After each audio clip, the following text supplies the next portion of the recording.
Some nights feel like a hallway, with the lights turned low, not lonely, just gentle, as if the world has agreed to speak more softly. And if you are here tonight, tired from calendars, traffic, glowing screens, and the small weight of unfinished thoughts, you don't have to carry any of that too tightly. You can set it down for a while.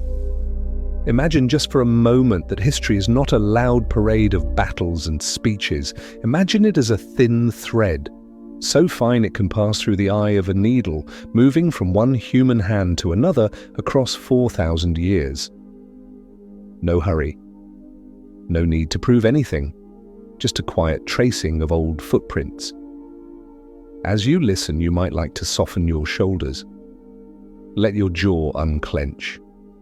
And if it feels comfortable, take a slow breath in and a slower breath out. Nothing to force.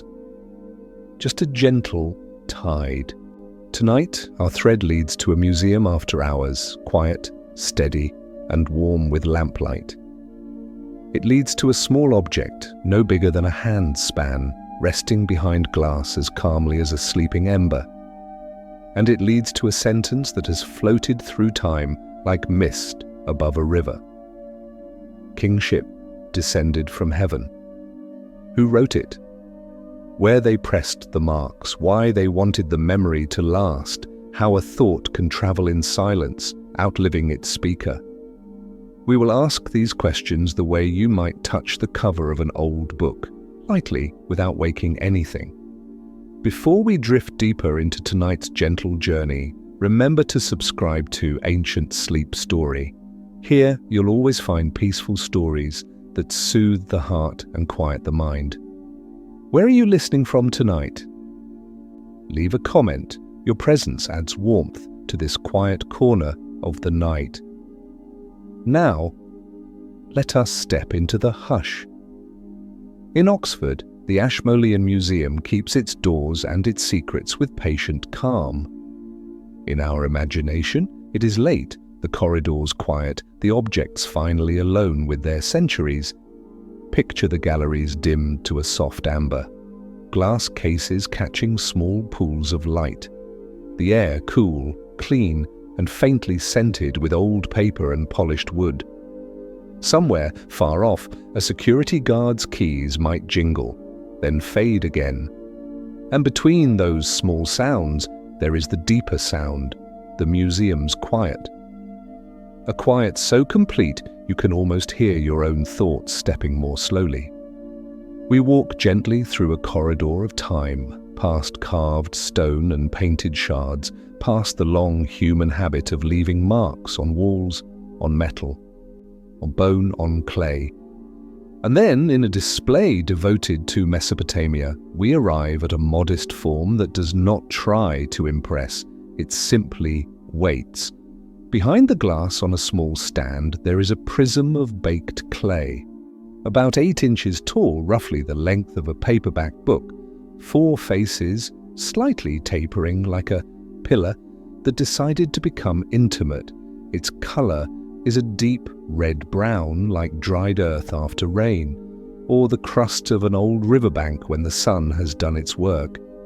The surface is covered with tiny wedge-shaped marks, cuneiform, pressed in rows that wrap around the prism like a slow spiral.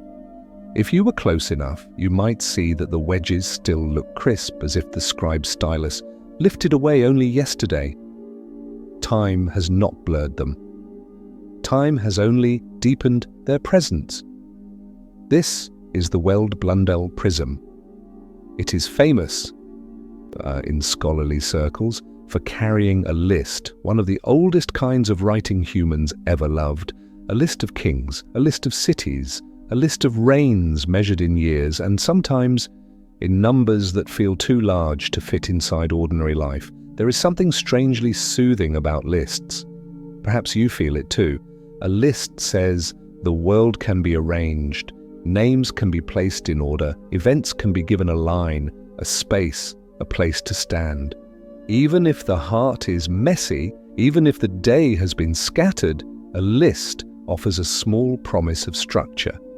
The Sumerians, who lived in southern Mesopotamia, between the Tigris and Euphrates rivers, understood the comfort of structure. They counted barley and sheep. They measured fields. They recorded deliveries. They noted debts and rations. In doing so, they built a quiet scaffolding beneath daily life.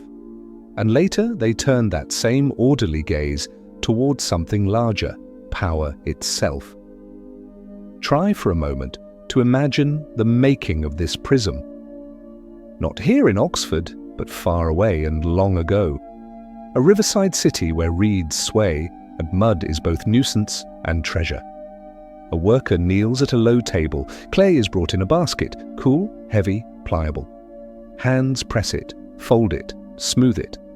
A shape is formed with care, not for beauty alone, but for endurance. Then comes the stylus, perhaps cut from reed, perhaps shaped from bone. It meets the clay with a small, steady pressure, one wedge, then another.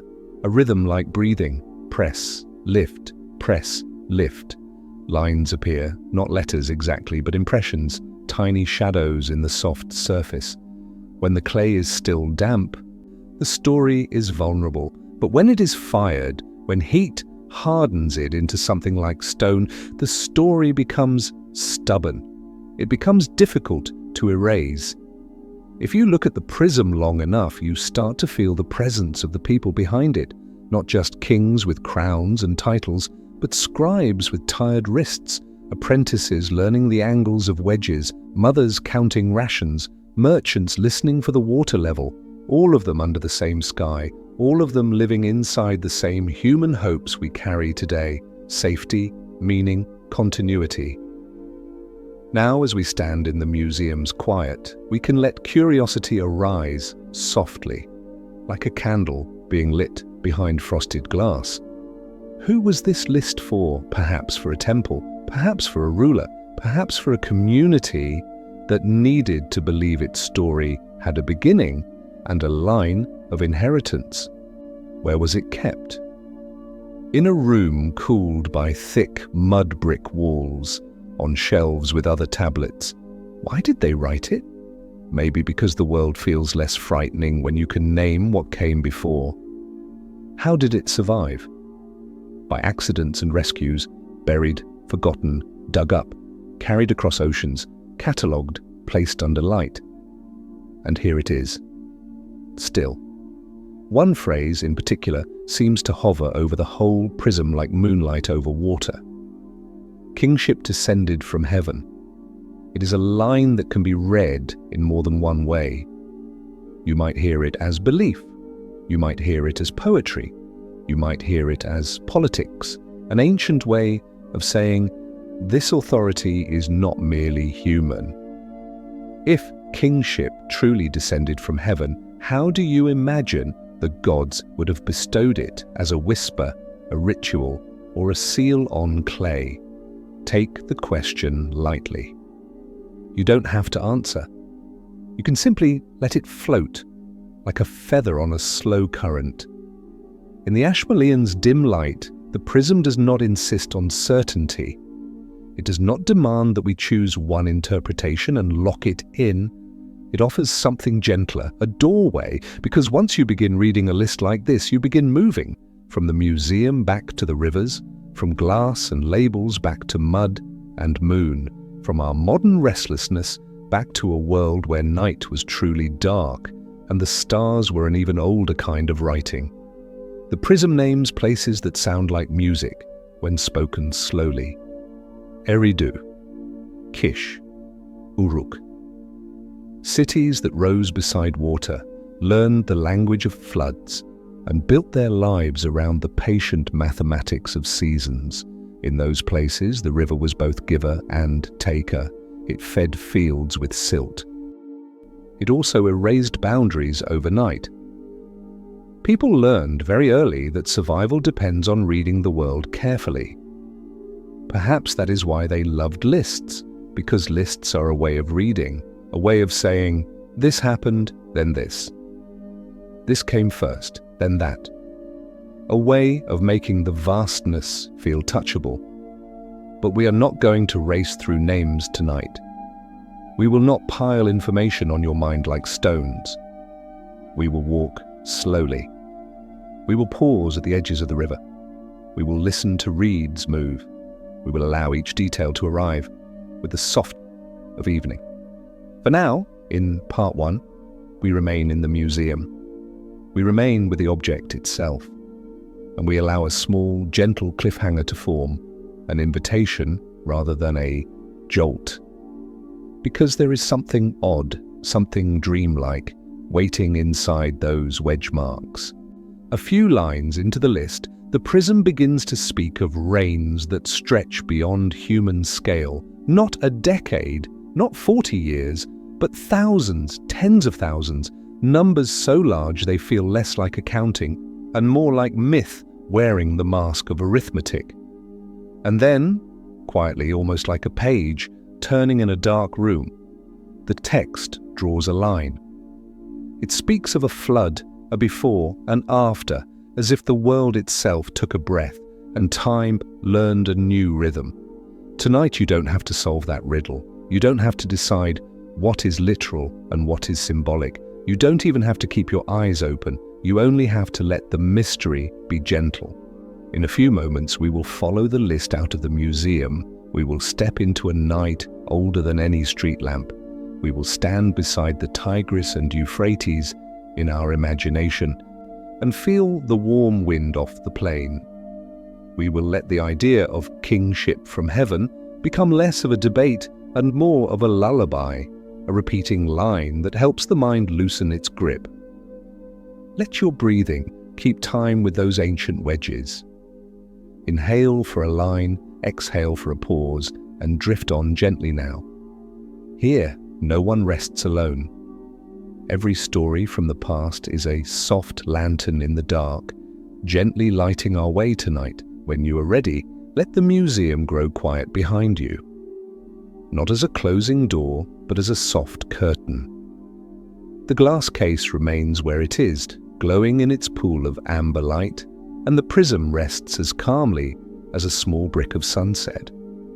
But your imagination can travel without effort. It can slip along the thin thread of history, the way a fingertip slides along silk. Picture the streets of Oxford fading, the modern lamps softening into a gentle blur. Picture the air changing. The cool museum hush becomes a wider quiet, one that smells of open land and water. And then, slowly, the world rearranges itself into a different geography. We are in southern Mesopotamia, long ago, where the earth lies low and wide beneath a sky that feels immense. Two rivers move through this plain, the Tigris and the Euphrates, sometimes generous, sometimes unruly, always necessary. They do not rush like mountain streams. They travel like long thoughts. They gather silt, carry seeds, leave shining traces of life behind them. If you have ever stood near a river at night, you may remember how it sounds. Not loud, not dramatic, a constant low conversation, water sliding past reeds, a slow lap against the bank, insects making a thin, steady music in the dark. Tonight, let your mind rest on that sound. Let it become the background of our story, the way a steady fan or distant rain can help a busy mind relax. The air is warm, but not heavy. It holds the faint scent of mud after sun. Somewhere nearby, a small fire burns and you can almost taste the dryness of smoke. Above, the stars are sharp, unfiltered by electric light. They look close enough to touch, as if the sky is a low ceiling embroidered with white sparks. Along the river you can see the outline of a city. Not a city of stone towers, but of mud brick walls, reed mats, and low, patient architecture. There are courtyards where shadows pool. There are narrow lanes where footsteps become quiet. And there is, rising gently above the rooftops, the silhouette of a temple platform, a ziggurat or an early sacred mound built to lift prayers a little closer to the heavens. In this place, water is more than scenery, Water is time. Water is memory. Every flood season brings a new layer of silt, a soft rewriting of the land. Every canal is a sentence the community has carved into the earth, and every harvest depends on reading the river's mood. Perhaps that is why the people here learned so early to record, to count, to list, to make the invisible visible with marks, because when the world can change overnight, when a river can shift its edge, when a storm can tear a roof, when a drought can tighten the stomach, there is comfort in writing something down. A written thing is not immune to loss, but it feels steadier. It feels like a handhold. Now, imagine a small room inside the temple complex. The walls are thick, keeping the interior cooler. The light is low, coming from an oil lamp or a narrow doorway. On a table, there are lumps of clay wrapped in damp cloth. On shelves, tablets rest like small loaves of bread. Each one holds a record: barley, wool, oil, dates, animals, workers, obligations, life, pressed into clay. In this room sits a scribe, not a king, not a warrior, a person whose power is quieter, the power of attention. The scribe's hands are stained with the color of earth. Their fingernails carry fine dust. Their posture is practiced, shoulders relaxed, elbows steady. They have learned that writing is a kind of breathing: press, lift, press, lift. You might picture the scribe as young, learning the craft, or older, with a calm patience. Either way, the work has a rhythm, and that rhythm is gentle. It does not spike the heart. It does not demand urgency. It is repetition, and repetition is soothing. Tonight we are not here to cram names into memory. We are here to let the rhythm carry you, so when the list begins, let the names pass the way clouds pass. You can notice their shapes and let them drift on. The list in its earliest lines turns our attention to places like Eridu. Eridu, often remembered as one of the oldest cities in Sumerian tradition. A place close to marshes where reeds grow tall and birds settle at dusk. If you stand there in imagination, you can almost feel damp air against your skin. You can hear the soft flapping of wings. You can see water reflecting the last light of day. Then there is Kish, a name that feels short and sturdy.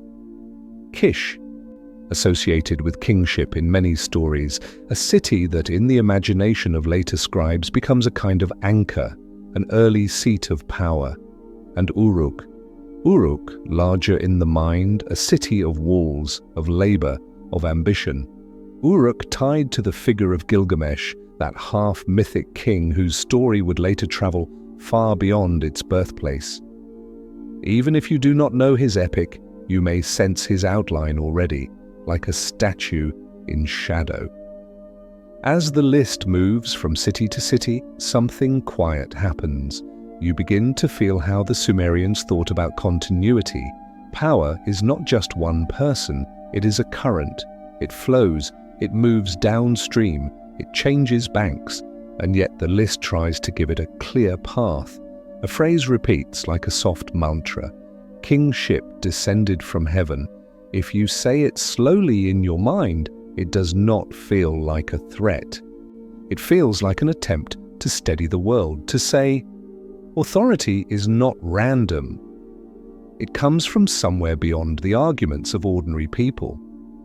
It is carried like a sacred object, passed hand to hand. And maybe, in a gentler sense, it is also a way of describing how responsibility arrives, how, in every life, a certain weight descends, quietly, without announcement. A child becomes a caregiver, a worker becomes a leader, a parent becomes the one who holds the family together, not because they asked for it, but because life placed it in their hand. Kingship in that reading is simply the human experience of being entrusted. If your day has been heavy, you might recognize that feeling, so let the story speak to you softly. Let it tell you that people long ago also lived under pressures they did not choose. They also tried to make meaning. They also looked for a source of order beyond their own tired thoughts. Now return to the scribe. Imagine the stylus pressing wedge after wedge. The clay yields, then holds. The lines grow. The list becomes longer, and the longer it becomes, the more it resembles a shoreline. Names like small waves, numbers like the space between waves, a steady pattern that can lull the mind. Sometimes, in the middle of this quiet accounting of power, the scribe might pause, perhaps to smooth the clay, perhaps to dip the stylus in water, perhaps to rest the wrist. Outside, the river continues, and somewhere beyond the city walls, the plain breathes under starlight. If it feels good, you can match your breathing to that imagined pause. Inhale, gently. Exhale, longer. Let the exhale be a little wider, a little softer, as if you are making space inside your chest. Perhaps you can see in that small room the other tools of their calm order. A bowl of water to keep the clay from drying too fast. A damp cloth folded with care, like a quiet promise. A reed stylus trimmed again and again so the wedge stays sharp. And, near the edge of the table, a cylinder seal, small enough to fit in the palm, carved with tiny figures and repeating patterns. When it is rolled across soft clay, it leaves a continuous band of images looping forever. The motion is simple. Start, steady pressure. Then the slow turn of the wrist, a quiet circle, a pattern that returns to itself. An apprentice might watch from the side, learning without being hurried. They learn that writing is not only knowledge, it is a kind of care. The tablet is smoothed, the edges squared, the surface made ready as if preparing a bed. Even the mistakes are handled gently, pressed flat, re-smoothed, tried again. And when the work is finished, the tablet is set aside to dry like bread resting before the oven. If your own day felt like a long list, appointments, errands, messages, small worries, notice how different this list feels. It does not chase you, it simply unfolds.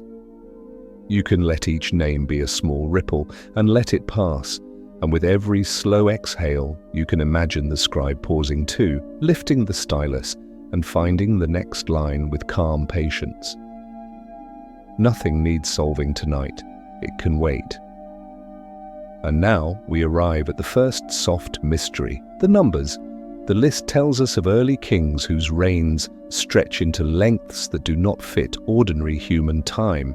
Not 60 years, not 80, but thousands, tens of thousands. The mind notices, then instinctively wants to solve.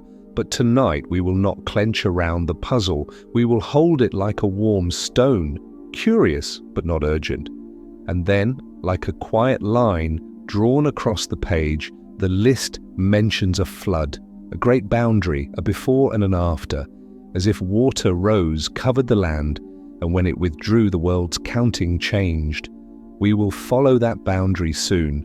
We will walk toward the place where myth and memory meet. But for now, let us stay by the river at night. Let the stars remain steady overhead. Let the reed beds sway. Let the city's lamps glow like small amber seeds. And let that single phrase drift through your mind one more time, slow and gentle, like a lullaby carried on water. Kingship descended from heaven. Now that we are beside the rivers, let the story move the way water moves, without sharp turns, without sudden noise. You don't have to keep up. You can simply float. If you are listening in bed, allow your eyes to soften. If your eyes are already closed, that is perfect. Let your breathing be easy, as if the air itself is doing most of the work. In and out, slowly. In the dim temple room, the scribe continues. The clay prism rests on the table like a quiet pillar. A lamp flame trembles, and the shadow of the stylus moves across the surface in a calm rhythm. This list of kings is not written like a song. It is written like a ledger. And still, when you let it pass through you gently, it becomes almost musical, because repetition can be a kind of melody. Who are these names for? Not for us, originally. The list was for a community that wanted its world to feel coherent. It was for people who lived close to uncertainty, close to drought, close to flood, close to the fragile agreements that hold a city together. It was a way of saying, we belong to a sequence. Where would such a thing have been kept? Often near temples where records lived alongside rituals. Temples were not only sacred spaces, they were storehouses, offices, and steady hearts of the city. Grain went in, oil went out, workers were assigned. And in the same quiet spirit of order, the memory of leadership could be preserved. When was it written? The prism we imagine tonight is a later copy of older tradition, an attempt to gather what was remembered and repeated. Even if we cannot pin every line to a single moment, we can feel the intention to arrange. Why list kings at all? Because power, like water, needs a channel. It will flow somewhere. And when it flows, people want to know its source. They want to believe it has legitimacy, a lineage, a reason to be trusted. A king does not rule only by strength. A king also rules by story. And stories, when pressed into clay, become stubborn. How was kingship imagined? Here the list gives its most haunting refrain: kingship descended from heaven. It is a sentence that sits above the names like a high, pale moon. It suggests that authority is not merely a human bargain. It is, at least in the language of tradition, bestowed.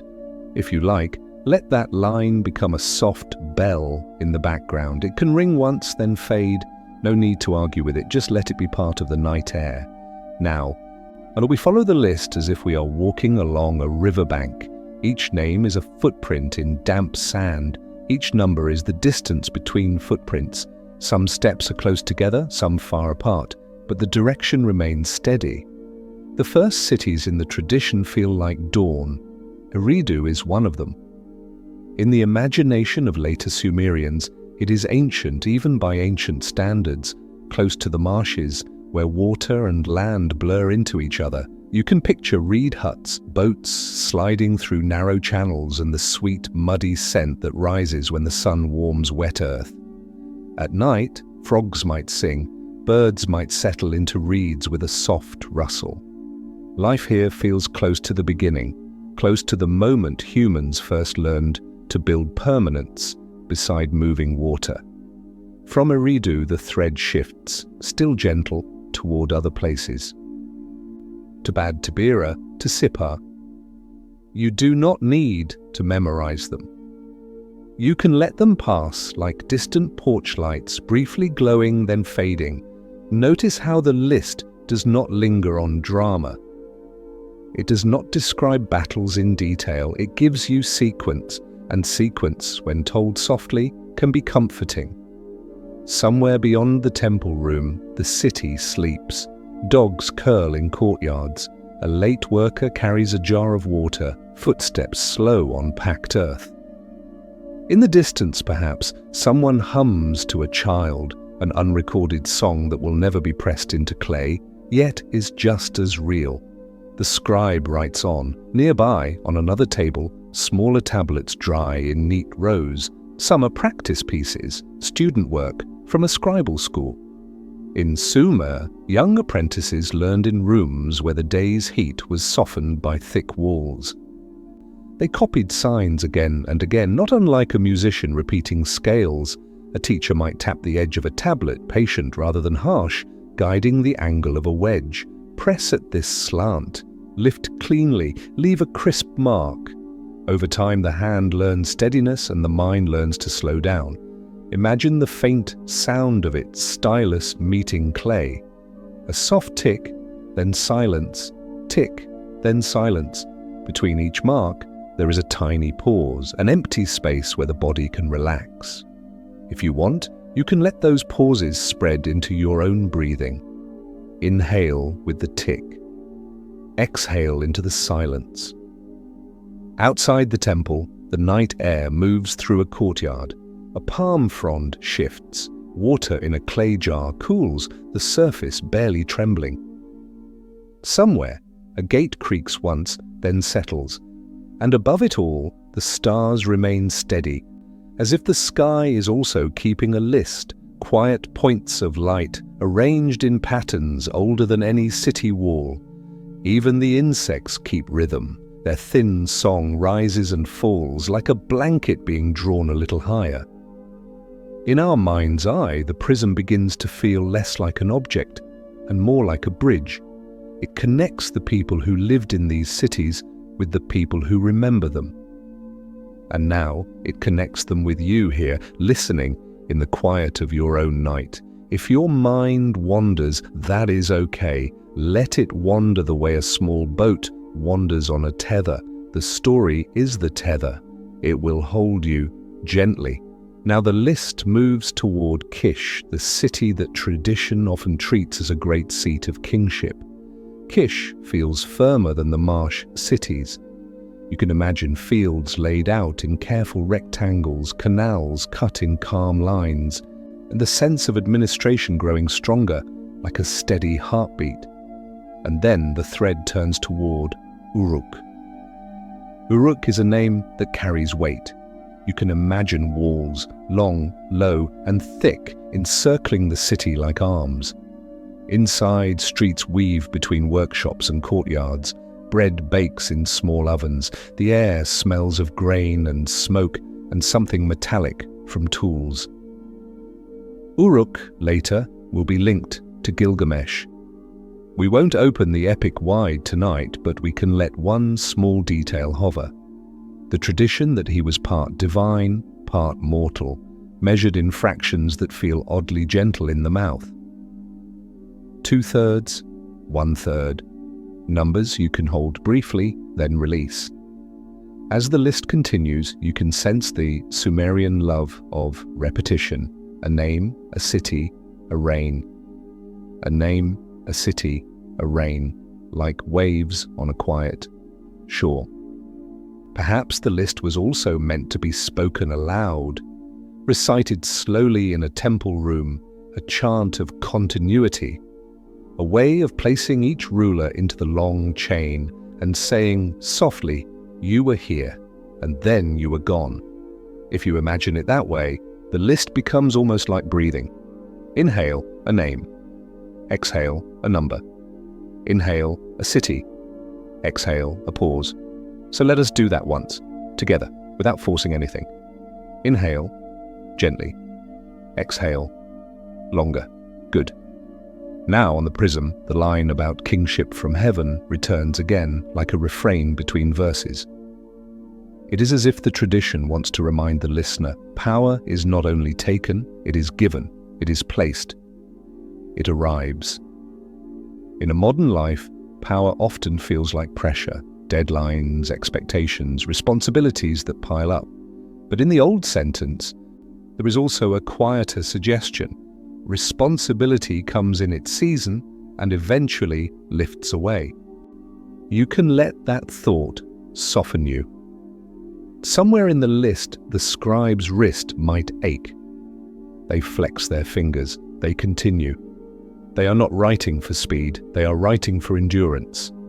And endurance has a certain calm, a long, unhurried patience, the same patience you practice now, simply by staying here, listening. How did this text travel across time? Not by magic, but by the ordinary miracles of survival. Clay, once fired, can outlast paper. It can be buried, protected by silt, forgotten, and then found again when someone clears a mound. Time, in Mesopotamia, often covers things gently, layer by layer, like a blanket.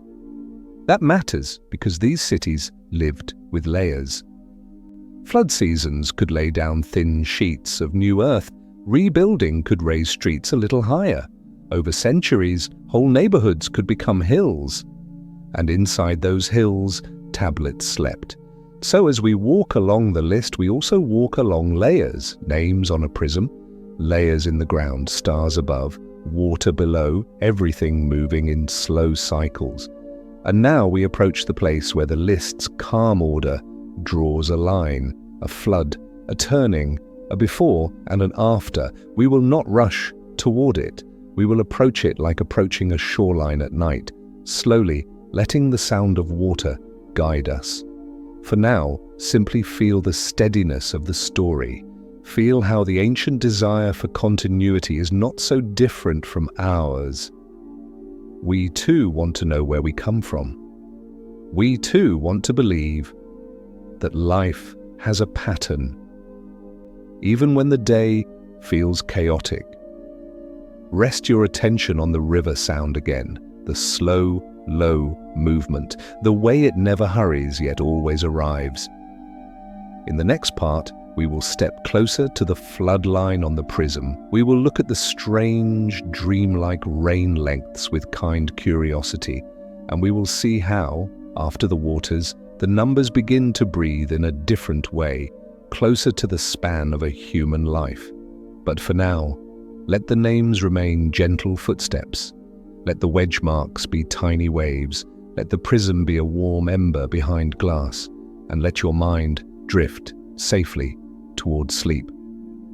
There is a special kind of quiet that comes just before the mind lets go. It's the moment when you stop trying to hold everything in place, the moment when the body decides it can be safe, right here, right now, even if the world beyond the room is still busy.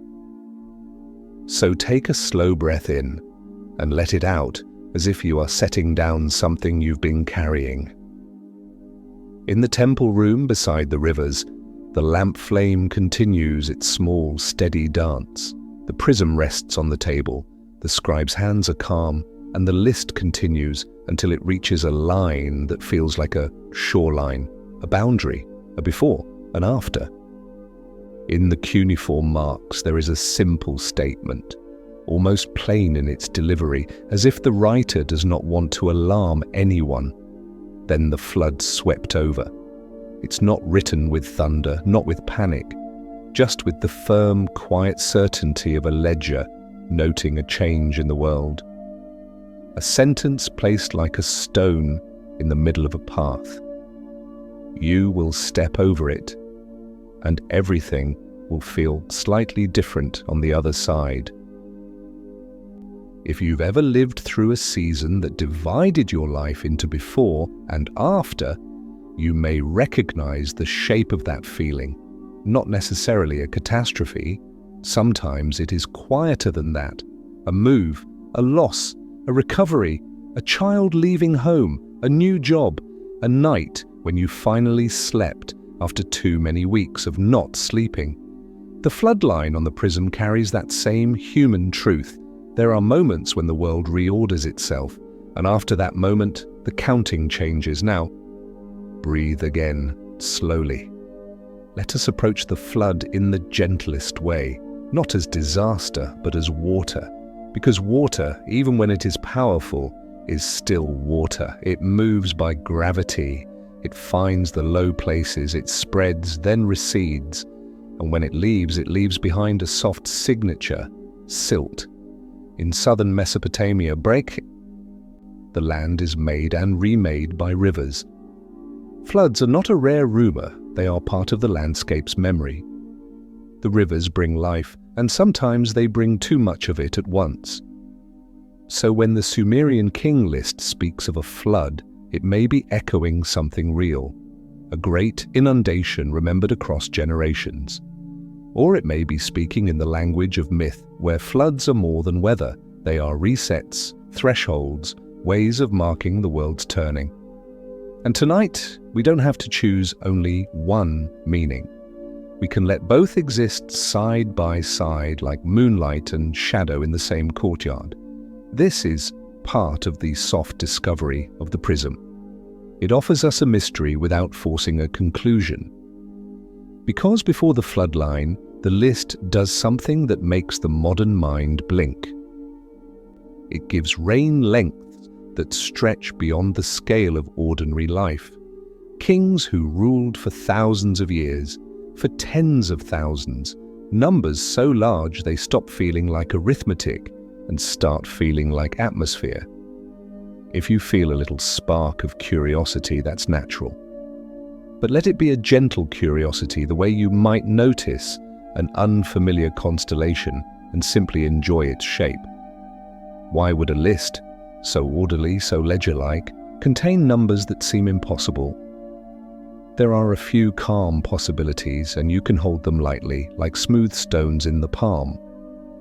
One possibility is that these immense numbers belong to the language of myth. In myths, time expands the way dreams expand. A moment can feel like a year. A name can carry generations. A king reigning might not mean a literal lifespan, but a symbolic era, a way of saying this was the age of this city's greatness. Another possibility is that the numbers reflect an older way of measuring or a different system of counting and meaning, one that does not map neatly onto our modern calendar. Sumerian mathematics loved patterns and base systems that feel unusual to us now.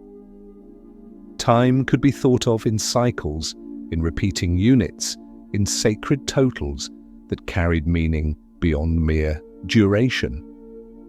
And another possibility, gentle and perhaps the most human, is that the list is doing what humans often do when they look backward. It is making the beginning feel grander. When people tell stories of origins, they often stretch the first chapters. They make the founders taller. They make the first days longer, not to deceive, but to express reverence.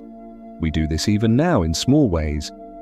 We look back at childhood summers and remember them as endless. We look back at old relationships and feel as if they lasted forever, even when they didn't.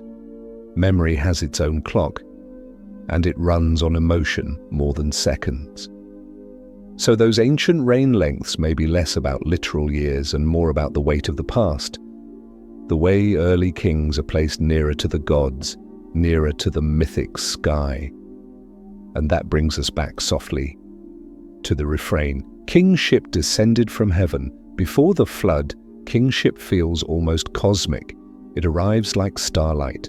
It belongs to an age when the boundary between heaven and earth is thin.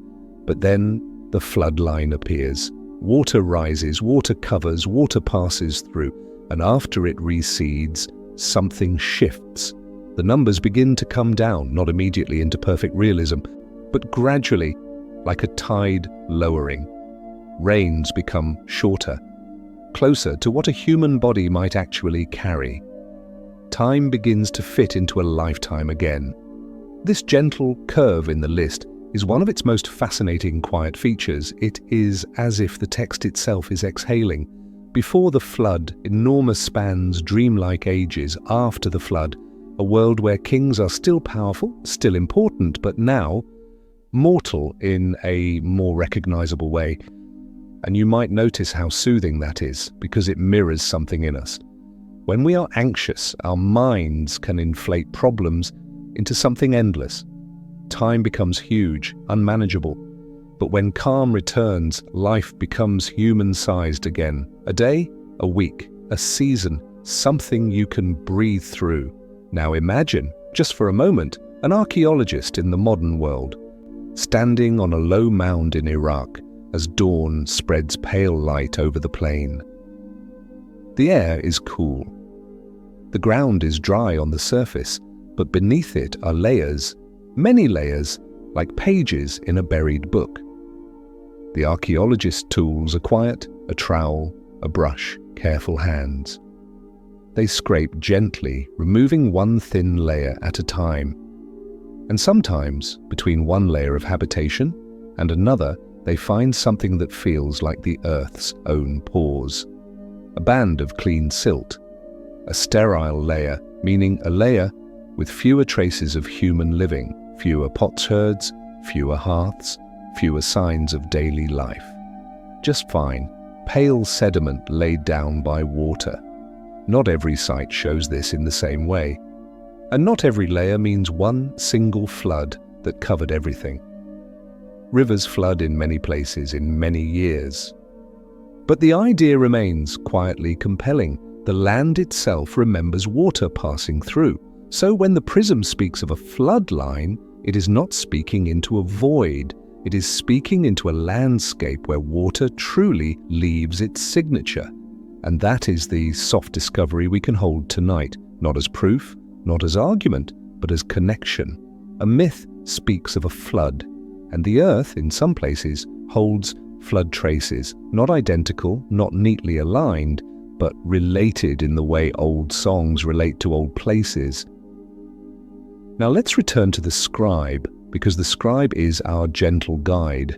The scribe may not have been thinking in the way we do now, not is this historically accurate by modern standards, but rather, how do I place my city in the great unfolding? Who is writing?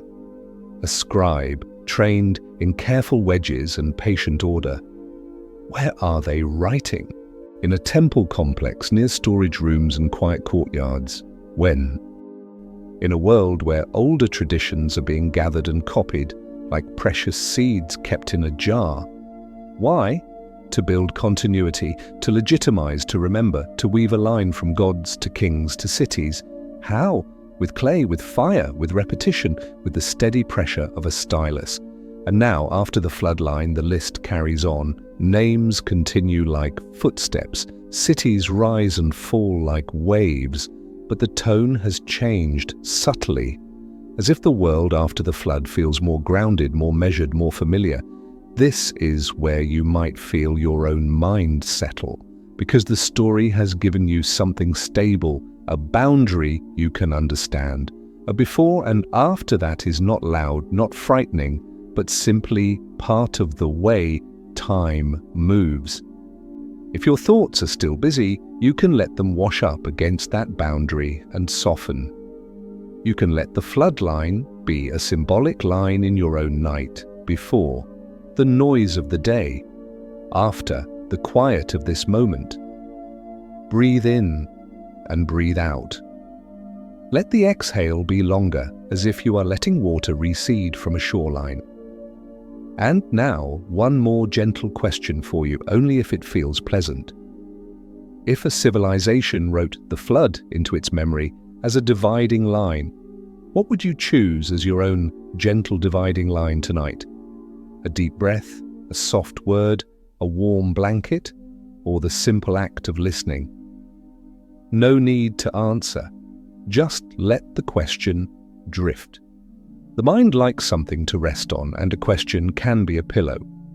In the next part, we will continue down the list after the flood. We will let the cities appear like lanterns, Kish, Uruk and others, without forcing ourselves to hold too many names, and we will explore very softly how a phrase like kingship descended from heaven can be understood not only as religion or politics, but as a human longing for order in a world shaped by rivers. For now, stay with the calm image, the prism on the table, still damp in places, waiting for fire to make it permanent. The scribe's hand moving like a slow pendulum, the river outside breathing in the dark, and the floodline in the clay, a quiet reminder that time changes its rhythm, and then, just as quietly, finds a new one. Let the night hold you gently. If you notice tension anywhere, your forehead, your neck, your hands, imagine it loosening the way a knot loosens when the rope is set down. There is nothing you need to do right now except listen. So let listening do its quiet work. In the temple room, the prism has crossed its invisible threshold. The floodline sits behind us now like a calm marker on a path. And the list continues into a world that feels subtly more human-sized. After the waters, the rains begin to shorten. Not suddenly, not harshly, but gradually, like a tide easing back from the shore. The numbers still carry grandeur, still carry the weight of power and tradition, but they move closer to spans the body can imagine, decades, lifetimes, the arc of one person's breath from youth to age. It is a small shift, yet it changes the feeling of the text. Before the flood, time was dreamlike. After the flood, time feels like sunlight on mud brick, warm, real, tangible. And perhaps that is one reason the list has lasted so long in human curiosity. It contains both kinds of time. Mythic time, where ages stretch wide and luminous, and lived time, where a king grows old, where cities rise and strain and settle, where the river keeps moving. Now imagine us walking again, quietly, along the rivers. The cities in the list are not just names, they are lights in the distance. Each one a lantern on the plain. Kish appears again, steady and administrative. You can picture storehouses, scribes, measurements, seals pressed into clay. In Kish, perhaps, the idea of kingship feels like an institution, a thing that must be maintained, repaired, passed down like a tool. Uruk appears with its walls and its busy inner courtyards. Here, kingship might feel more personal, tied to stories, to monumental building, to the way one ruler's ambition can shape a city's skyline. And there is another city that enters the tradition like a deep note, Ur, with its connection to the moon god in later periods and its sense, when we imagine it, of whitewashed walls under moonlight and streets that remember footsteps. But we will not load your mind with too many names. Instead, we will treat the list as an atmosphere, a gentle succession, like the change of seasons. In the temple room, the scribe keeps writing. The stylus presses wedge marks into clay with the same steady care. And through the open doorway, the night air drifts in. It carries the scent of the river, the faint sweetness of date palms, and the soft dust of the plain. If your mind begins to drift, let it. Drifting is allowed here. The story will keep a slow rhythm no matter what your thoughts do. Now we return, softly, to the phrase that keeps appearing like a quiet refrain. Kingship descended from heaven. After the flood, that phrase becomes even more interesting, not because it suddenly becomes true or false, but because it reveals how people tried to make sense of their world. Imagine a city after a great disruption, after floodwaters, after rebuilding, after loss. People would want reassurance. They would want to believe that the chaos did not erase meaning. They would want to believe that there is still an order, still a thread that continues.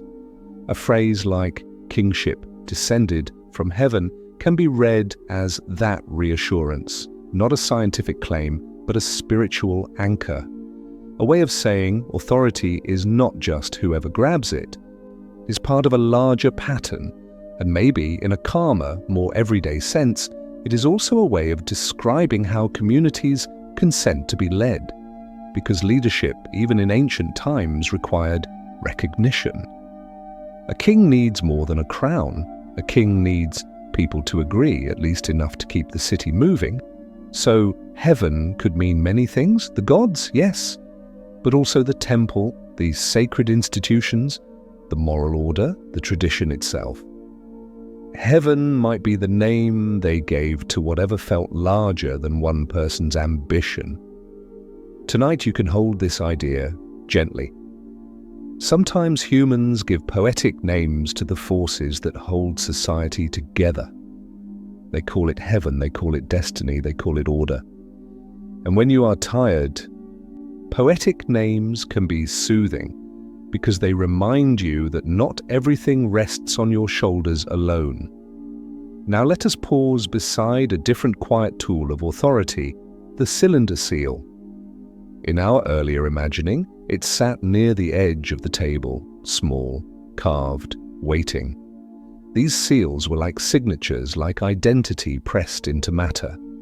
A scribe could roll one across wet clay, and the image would appear in a continuous band, figures, animals, patterns, divine symbols.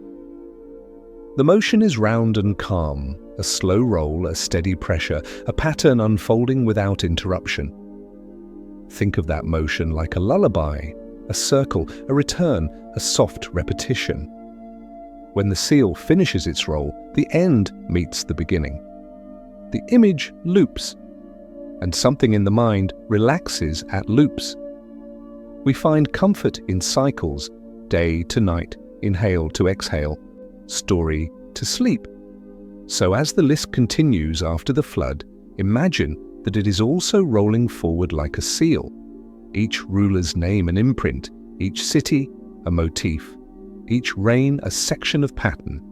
And beneath it all, the river continues to do what it has always done: move, deposit, recede, return. Now let's allow a small, soft discovery to bloom here. Not a shock, not a twist, but a gentle widening of perspective. What if the list is not only about kings? What if it is also about the human relationship with uncertainty? Before the flood, time is enormous, the world feels mythic, authority is cosmic. After the flood, time becomes measurable, authority becomes institutional, human life becomes the scale again. That shift mirrors what happens in a mind under stress. When we are overwhelmed, everything can feel too big, too endless, too impossible. But when we begin to calm, life returns to human size: a task, a breath, a small kindness, a quiet evening. So the prism, in its own ancient way, might be offering a lesson in emotional scale. It begins with the grand and impossible, then gently returns to the mortal and manageable. And isn't that what we are doing right now? You are letting your day become smaller.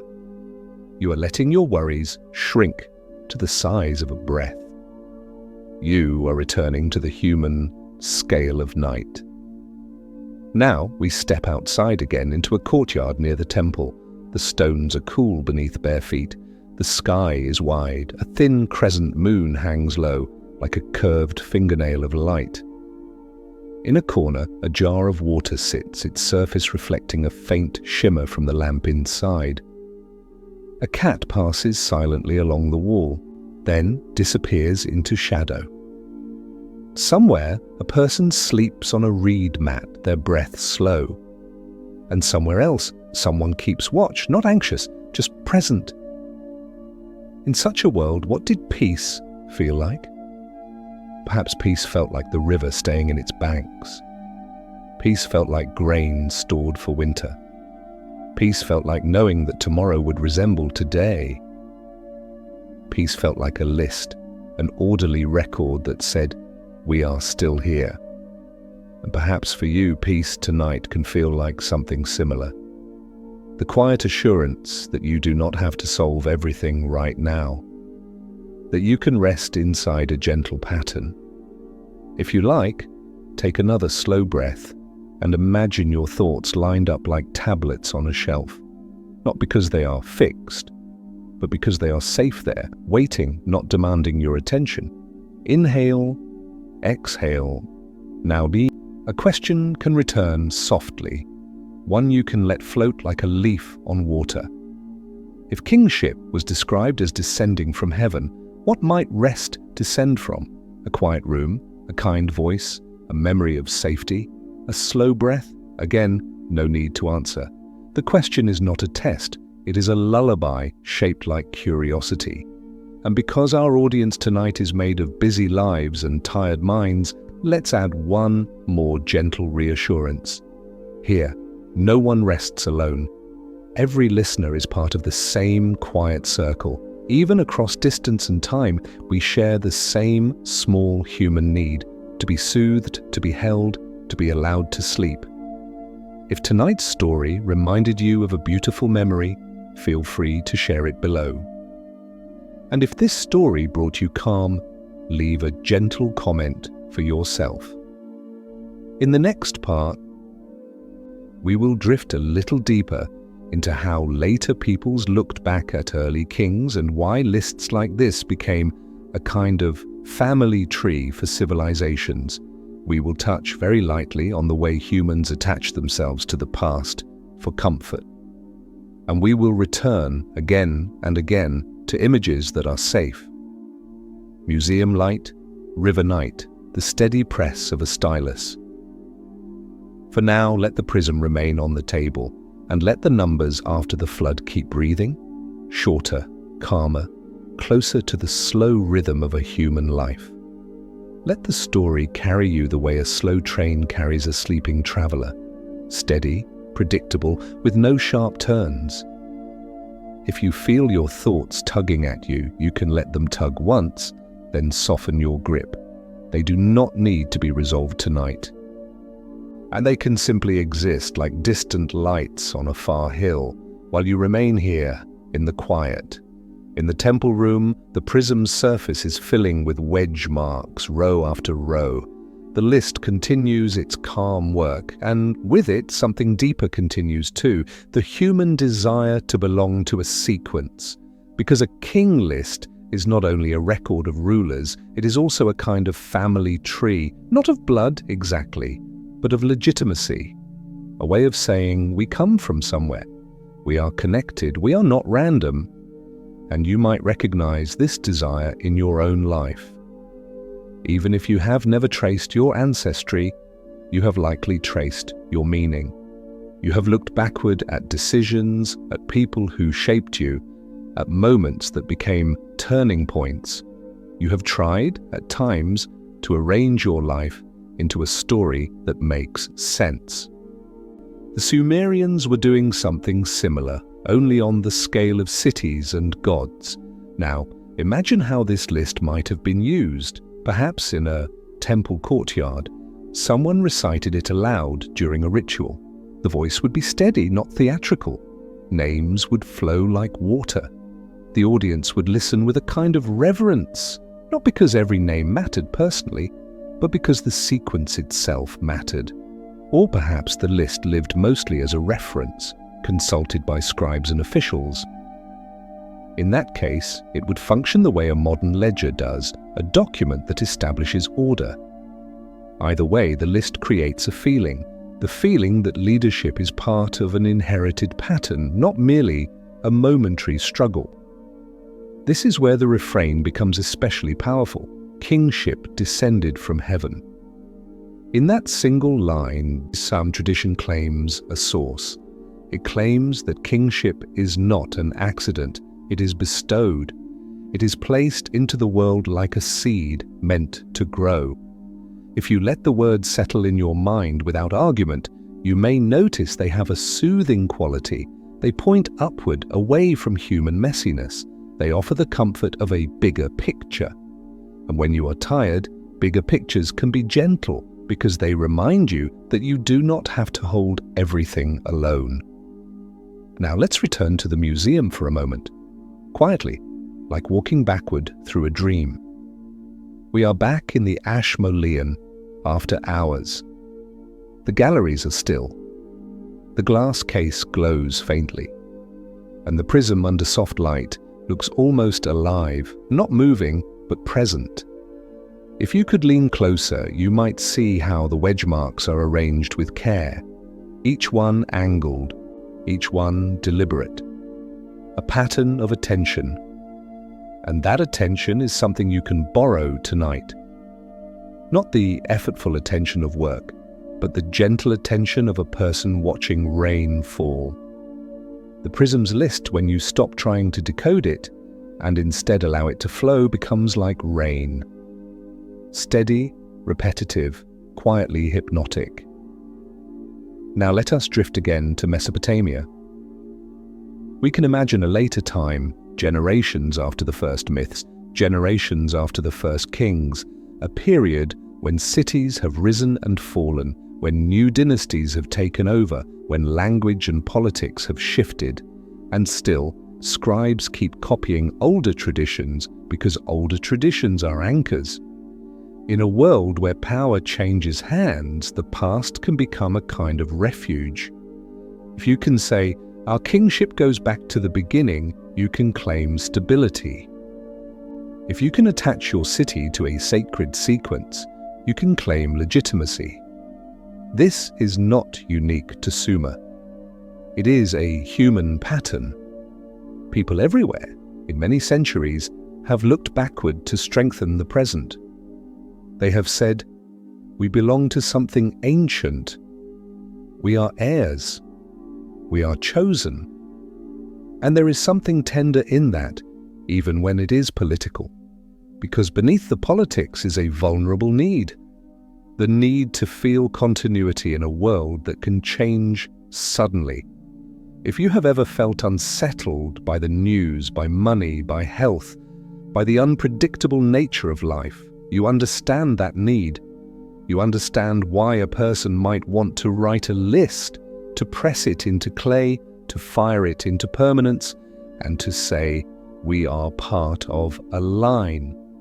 So when we read this list, we can choose a gentle empathy. We can look at it not as a debate to win, but as a human artifact of longing.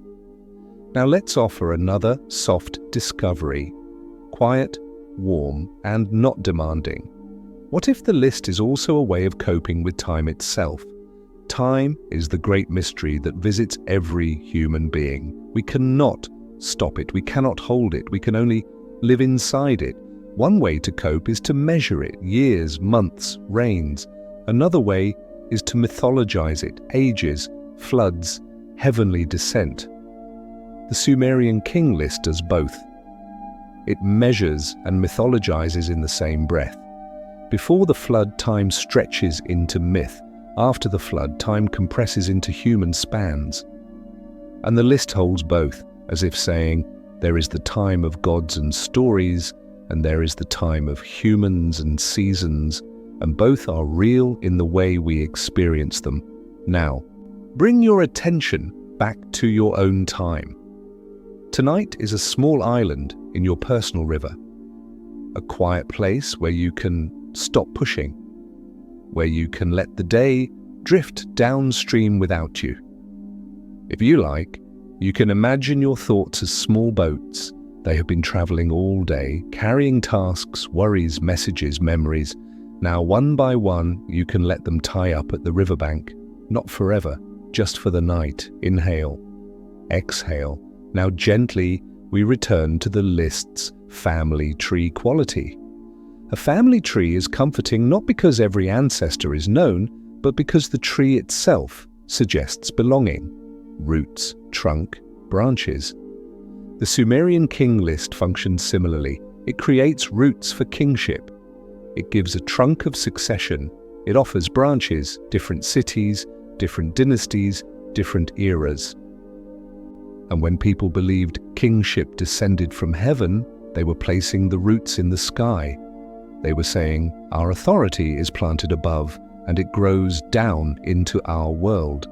It is a beautiful inversion. Roots in heaven, branches on earth, and you can let that image be soothing tonight. Because sometimes when we feel tired, it helps to imagine that support comes from above, not necessarily literally, but emotionally. Support from something larger, community, tradition, the quiet sense that others have lived and endured and found rest too. Here, in this quiet corner of the night, you are part of that larger circle. Now let's soften into the sensory world again, because sleep loves sensation more than analysis. Imagine the clay itself, cool at first, then warming under the hands. The stylus pressing gently. The small resistance of the material, then the release as the wedge mark forms, the smell of damp earth, the faint grit under fingernails, the lamp oil's quiet scent. Outside, the river's low voice. These details are like a blanket. They cover the mind's sharp edges. And somewhere, in the distance, beyond the temple walls, a wind moves across the plain. It brushes the tops of reeds. It makes a faint whisper, not a message, just a sound that says, the world is moving, and you are allowed to rest inside it. Now I'll offer one more gentle question. the kind that does not demand an answer, only invites a quiet imagining.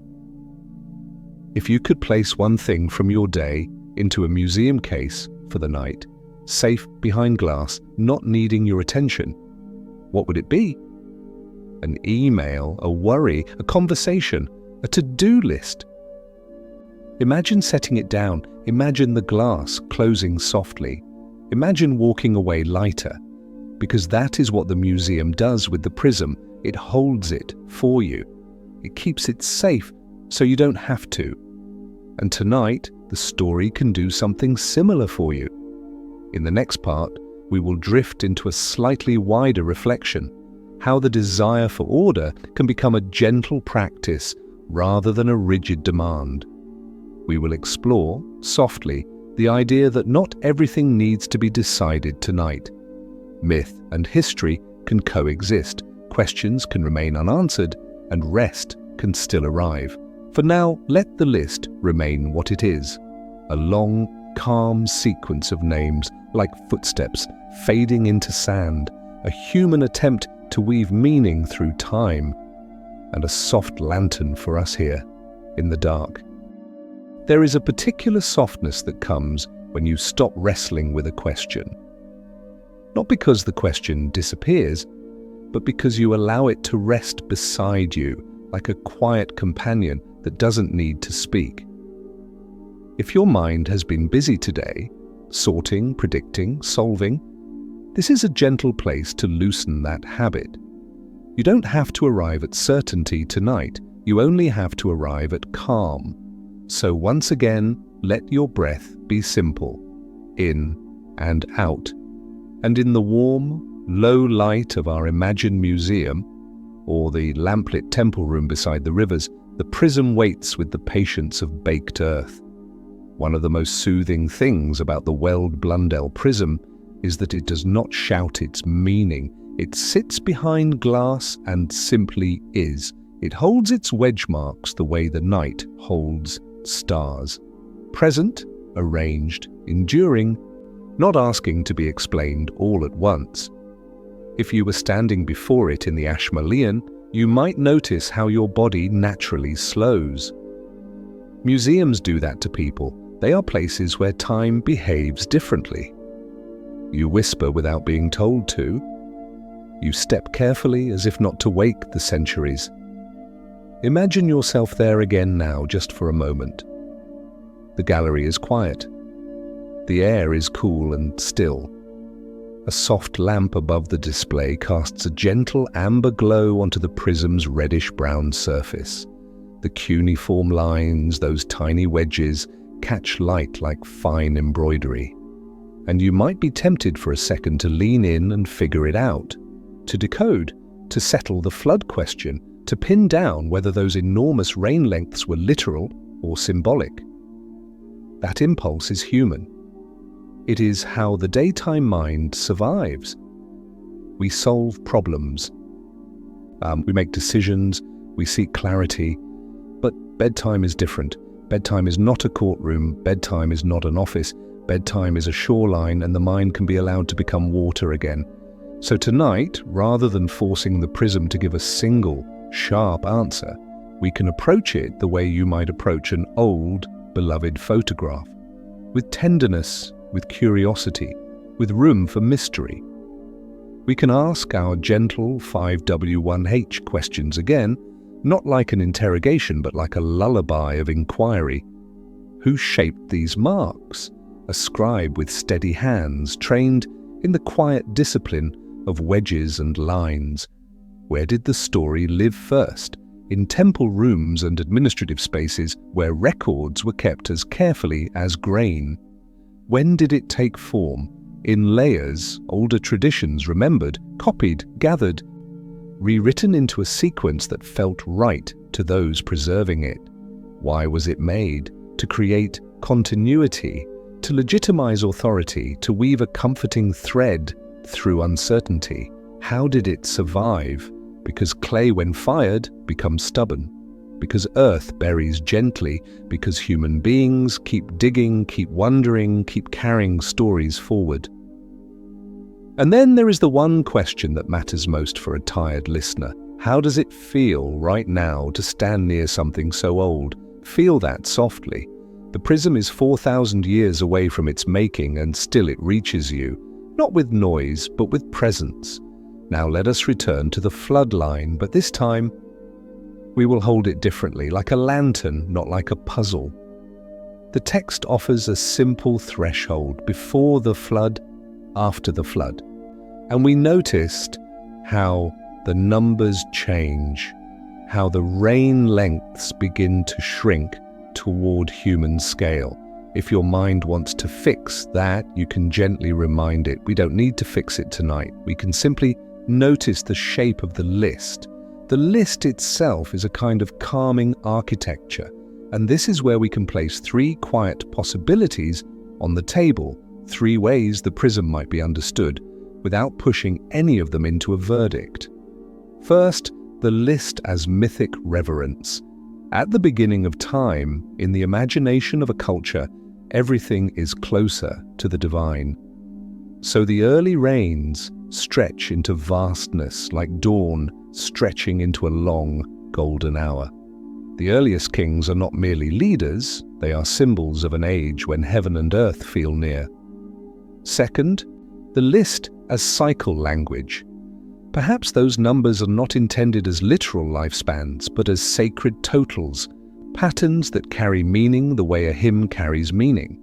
Time may be counted in ways that speak to cosmic order rather than individual biography.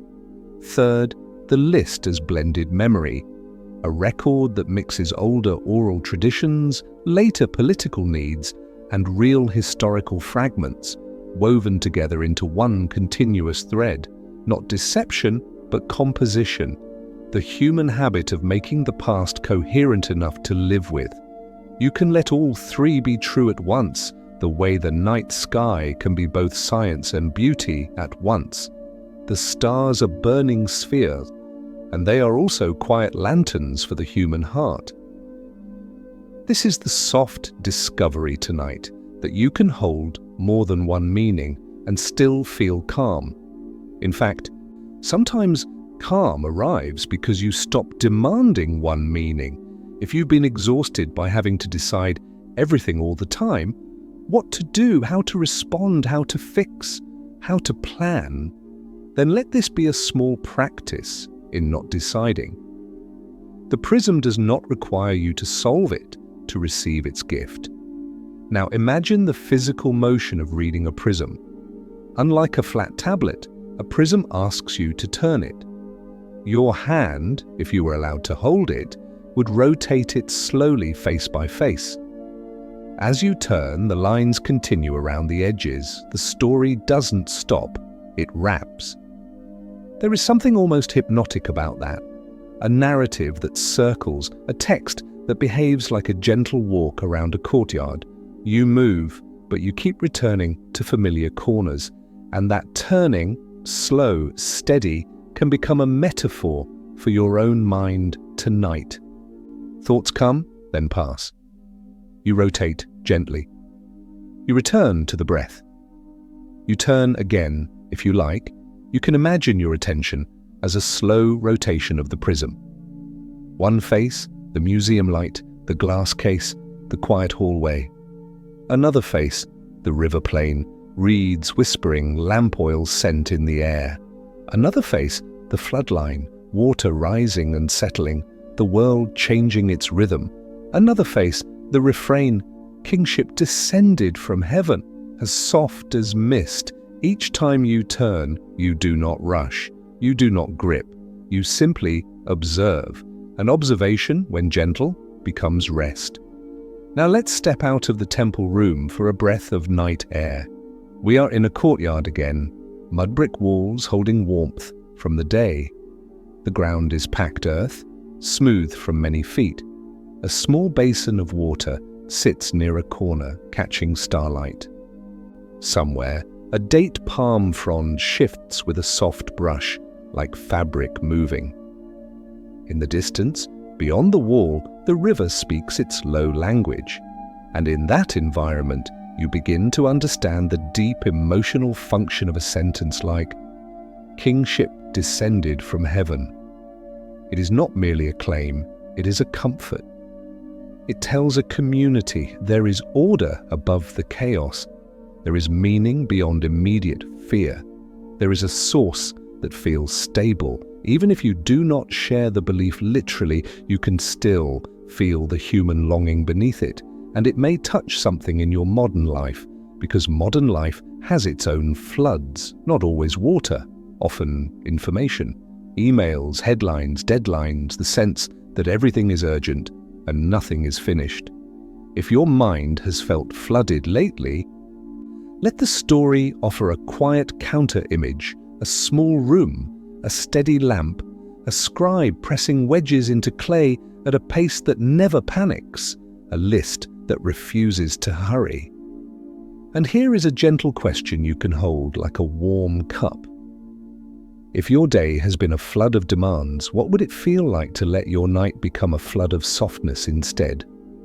Soft light, soft breath, soft attention. No need to answer, just let the question dissolve slowly like sugar in tea. Now, because our hearts often relax when we feel connected, let's return to a small affirmation.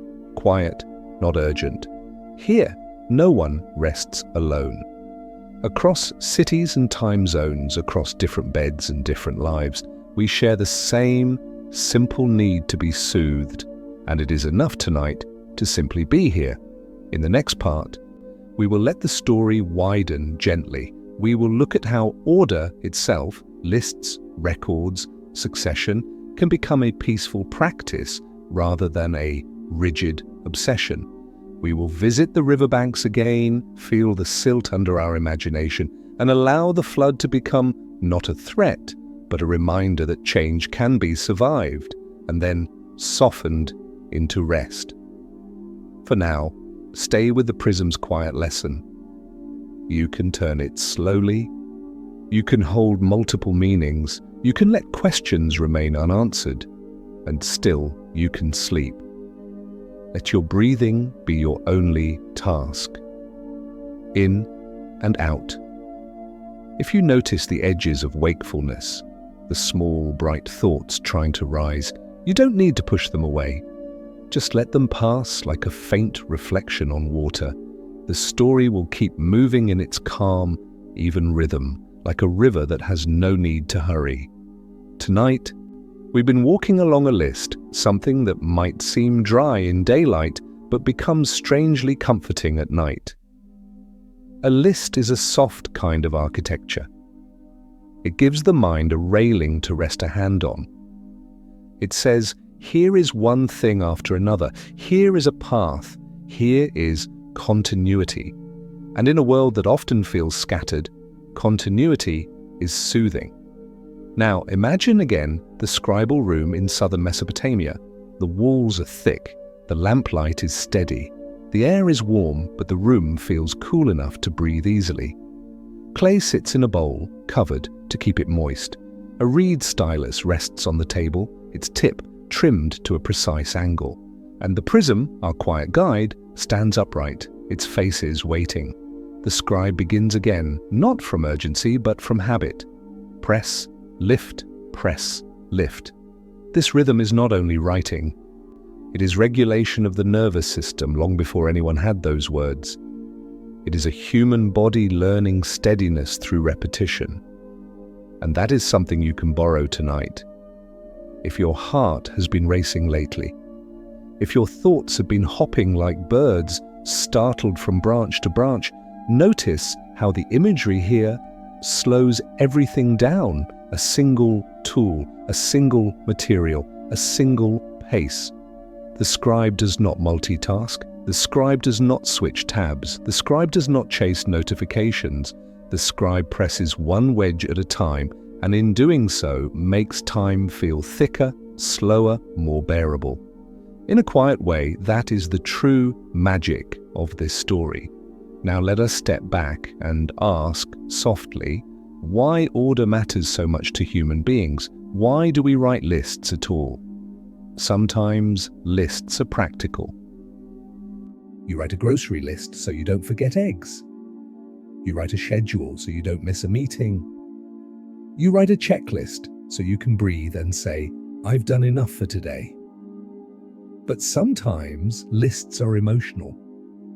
They are a way of saying the world can be held, it can be organized, it can be made less frightening. For the Sumerians, writing began with practical needs: grain, sheep, fields. But as writing matured, it also became a tool for identity, for story, for legitimacy. A king list is, at heart, an emotional document. It is the written form of a community's desire to feel anchored. And in that sense, it is not so different from what you are doing right now. You are listening to a steady narrative to anchor your mind. You are choosing a gentle rhythm to soothe your body. You are letting the night become a list of calm moments, one breath, then another. Now let us return to the museum, because museums are places where order is made visible. In the Ashmolean, objects are arranged carefully. They are labeled, dated, protected. A shard of pottery is given a small pedestal. A fragment of writing is given a spotlight. Chaos is turned into a curated path. When you walk through a museum, you are walking through someone's attempt to make time understandable. And standing before the Weld Blundell prism, you are standing before two layers of order. First, the ancient order of the list itself. Second, the modern order of preservation. Glass, lighting, catalogue numbers. Two cultures, 4,000 years apart, both doing the same gentle thing, trying to keep meaning safe. Now, this is a quiet kind of kinship. And it can feel healing because it reminds you humans have always needed this. You are not strange for wanting calm. You are not weak for wanting structure. You are simply human. Now let us drift back to the rivers. The riverbanks are soft with silt. Reeds sway. The city sleeps behind low walls. And in a courtyard, perhaps, someone is sweeping dust in slow circles, an early morning ritual, quiet and steady. Sweeping is also a kind of list, one stroke, then another. A repeated motion that makes the world feel manageable. In that environment, kingship is not only a crown, it is also administration. It is canals maintained. It is grain redistributed. It is labor organized. It is order imposed on a landscape shaped by water. And that helps us read the famous refrain in an even gentler way. Kingship descended from heaven. What if, in addition to being a spiritual phrase, it also points to a practical truth? In Sumer, temples were major centers of economy and organization. They stored grain. They managed labor. They performed rituals that unified the community. If kingship descended, it may have been imagined as descending from the temple's sacred authority, from the institution that felt closest to heaven. Even if the language is divine, the function is human, to connect power to something larger than one person's will. And that connection can be calming, because when authority feels arbitrary, people feel unsafe. But when authority feels linked to a pattern, linked to tradition, to ritual, to sacred order, people can exhale. It's a soft psychological truth, and it still applies today. We relax when we believe there is some structure holding the world together. Now let's make that personal in the gentlest way. If your life has been feeling unstructured, too many demands, too many changes, you might be craving a heaven of your own. Not a theological heaven necessarily, but a place of steadiness, a small center that reassures you, I am held. For some people, that heaven is a routine. For others, it's a person's voice. For others, it's the familiar weight of a blanket, or the sound of rain, or the knowledge that tomorrow's morning coffee will exist. Tonight, it can be this story, a small, steady center, a quiet lantern. Now let's add a very gentle sensory scene to keep your mind anchored. Imagine a scribal school at midday. Outside, the sun is bright. Inside, the room is dim and cool. Students sit with tablets on their knees. They copy signs. Their teacher moves slowly among them, correcting angles with a patient finger. Some students make mistakes and smooth the clay again. No one shouts. The correction is calm. The emphasis is on repetition, not perfection. This is important. The ancient world knew, in its own way, that learning happens through steadiness. And you tonight are learning something too. Not facts, though there are facts in the story, but a bodily knowledge, how to slow down, how to let the mind soften, how to return to a rhythm. Now, a quiet, soft discovery to place in your hand. What if the king list was also meant to soothe its own audience? We often assume ancient documents were only for power, only for propaganda. But imagine a person hearing this list recited in a temple in the warm hush of evening. Imagine how the repetition could calm them, how the sequence could reassure them that the world, despite floods and changes, continues.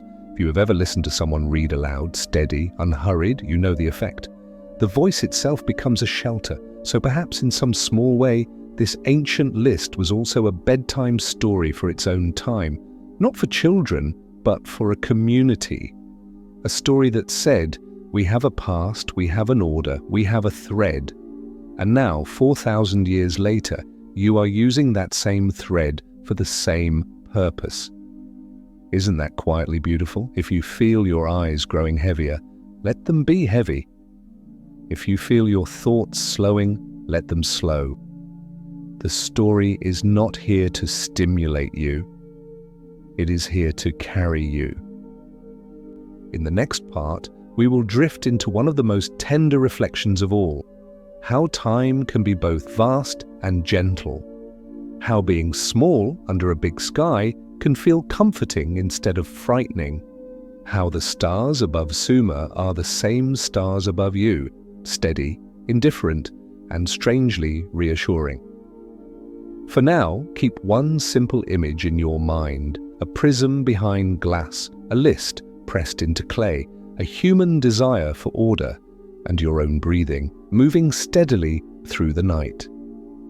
Let the room around you grow softer. If there are sounds in your home tonight, an air conditioner, a distant car, a small settling creek, let them be part of the background, the way insects and water were background in the Sumerian night. Nothing needs to be perfectly silent for sleep to arrive. Sleep is patient. It comes when the body feels safe enough. So take a gentle breath in and let it out slowly as if you are releasing a ribbon into still air. Now, in our story, the list of kings has carried us through cities and floods, through the changing scale of time, through the human need for order. And yet, above all of it, above every name, every reign, every wall of mud brick, there is something that does not change quickly: the sky. Imagine stepping out of the temple courtyard and into the open plain just beyond the city. The ground is flat, the horizon wide. The night is deep, not brightened by electric light. And because of that, the stars feel closer than you are used to. They do not glitter like decoration, they glow like steady embers. 1,000 small points, and between them, a calm darkness that is not empty, just quiet. In ancient Mesopotamia, the stars were not only beautiful, they were meaningful. People watched them because the sky offered patterns, and patterns offered reassurance. You could trace the slow motion of seasons in the angle of a rising star. You could notice how certain constellations arrived with planting time and others with harvest. You could look up and feel that the world, though uncertain on the ground, had a rhythm overhead. Tonight, we do not need to turn the sky into a textbook. We can let it be what it is, a ceiling of calm.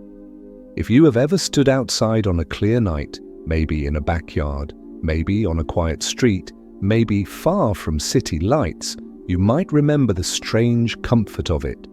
Under a big sky, your own worries can feel smaller, not in a diminishing way, but in a relieving way. You are allowed to be small. You are allowed to be one life among many lives. The sky does not demand that you fix everything. The Sumerians, like us, lived inside a mixture of ordinary days and large mysteries. They baked bread, raised children, argued, worked, got tired, and then, at night, they looked up. Perhaps a shepherd did it while leaning on a staff. Perhaps a mother did it while standing in a doorway, feeling the night air cool her skin. Perhaps a scribe did it after hours of pressing wedges into clay, stepping outside to rest the eyes on something far away. If we follow that image, we can let it soothe us now. We have spent time with the phrase, kingship descended from heaven, letting it ring softly, without forcing it to be one thing.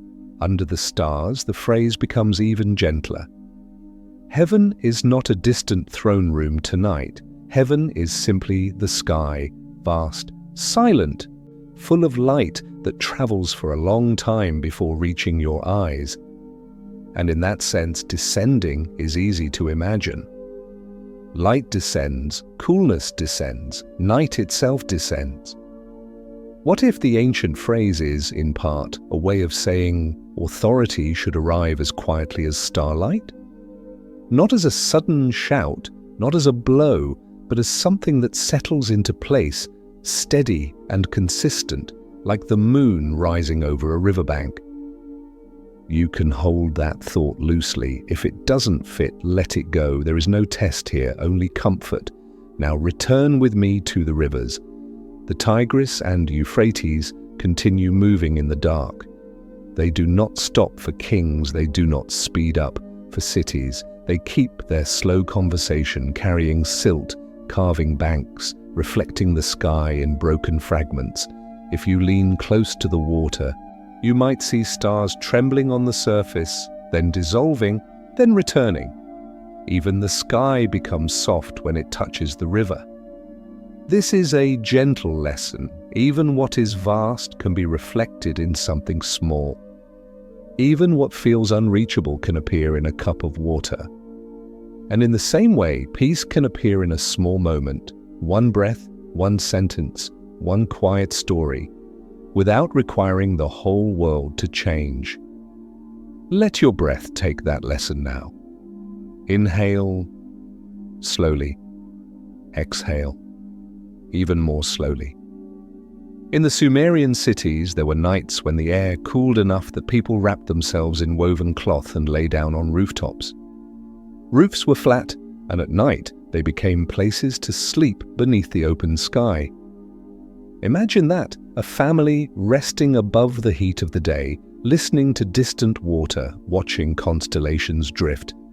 You can imagine a child pointing upward, asking what the lights are, a parent answering softly, not with certainty, but with story. The lights are gods, the lights are animals, the lights are a map, the lights are a reminder. Even if those explanations were mythic, the feeling underneath them is familiar, the desire to make the vastness feel friendly. And that is what we are doing tonight. We are making the vastness friendly. Sometimes when people think about ancient kings and long lists, they imagine power, hierarchy, distance. But under the same sky, everyone becomes more similar. The king, the scribe, the farmer, the potter. Each one is a small, warm body under a large, cold universe. Each one needs sleep. Each one closes their eyes. Each one dreams. Dreams, too, are a kind of kingship that descends. They arrive without being invited. They crown the mind with images, they rule for a few hours, then fade at dawn. And most nights we do not control them, we simply receive them. There is something very comforting in that idea because it suggests you do not have to control everything to rest. You do not have to manage the night. You can let the night manage you. If your mind has been trying to steer too hard, let it soften its grip. Imagine placing the steering wheel down gently. Imagine becoming a passenger again. Now a soft discovery, quiet as a star appearing when a cloud moves away. The same constellations the Sumerians watched, you can watch too. The sky has shifted slightly across millennia, and cultures name patterns differently, but the feeling remains. The stars above ancient Uruk and the stars above your home tonight belong to the same universe. They have been shining through countless human worries, through countless human joys. They do not change in response to our stress, they simply keep shining. That steadiness can be healing. So imagine yourself standing beside the prism again, in the museum. You have walked through lists and floods and reflections. Now you stand in front of the glass case, and you let the object be small and ancient and quietly stubborn. And then in your mind you lift your gaze from the clay to the ceiling, and beyond the ceiling to the night sky outside. You can feel for a moment the scale of time, 4,000 years, a blink in the life of stars, and yet a vast distance for a human mind. The prism bridges that distance. It says, someone was here, someone cared enough to press marks into clay, someone wanted to be remembered, and you, listening now, complete the bridge. Not by solving every question, but by receiving the story, by letting it enter you softly, then letting it settle. If tonight's story has brought you even a small feeling of calm, notice that. Let it matter. Calm is not a luxury, it is a form of care. Now let us return to the simplest image of all, the breath. Inhale like a slow rising star. Exhale like a star reflected in water, gently trembling, then smoothing out. If you want, you can imagine each exhale as a small distance traveled across the ancient plain. With each breath out, you walk farther from the day. With each breath in, you step deeper into night.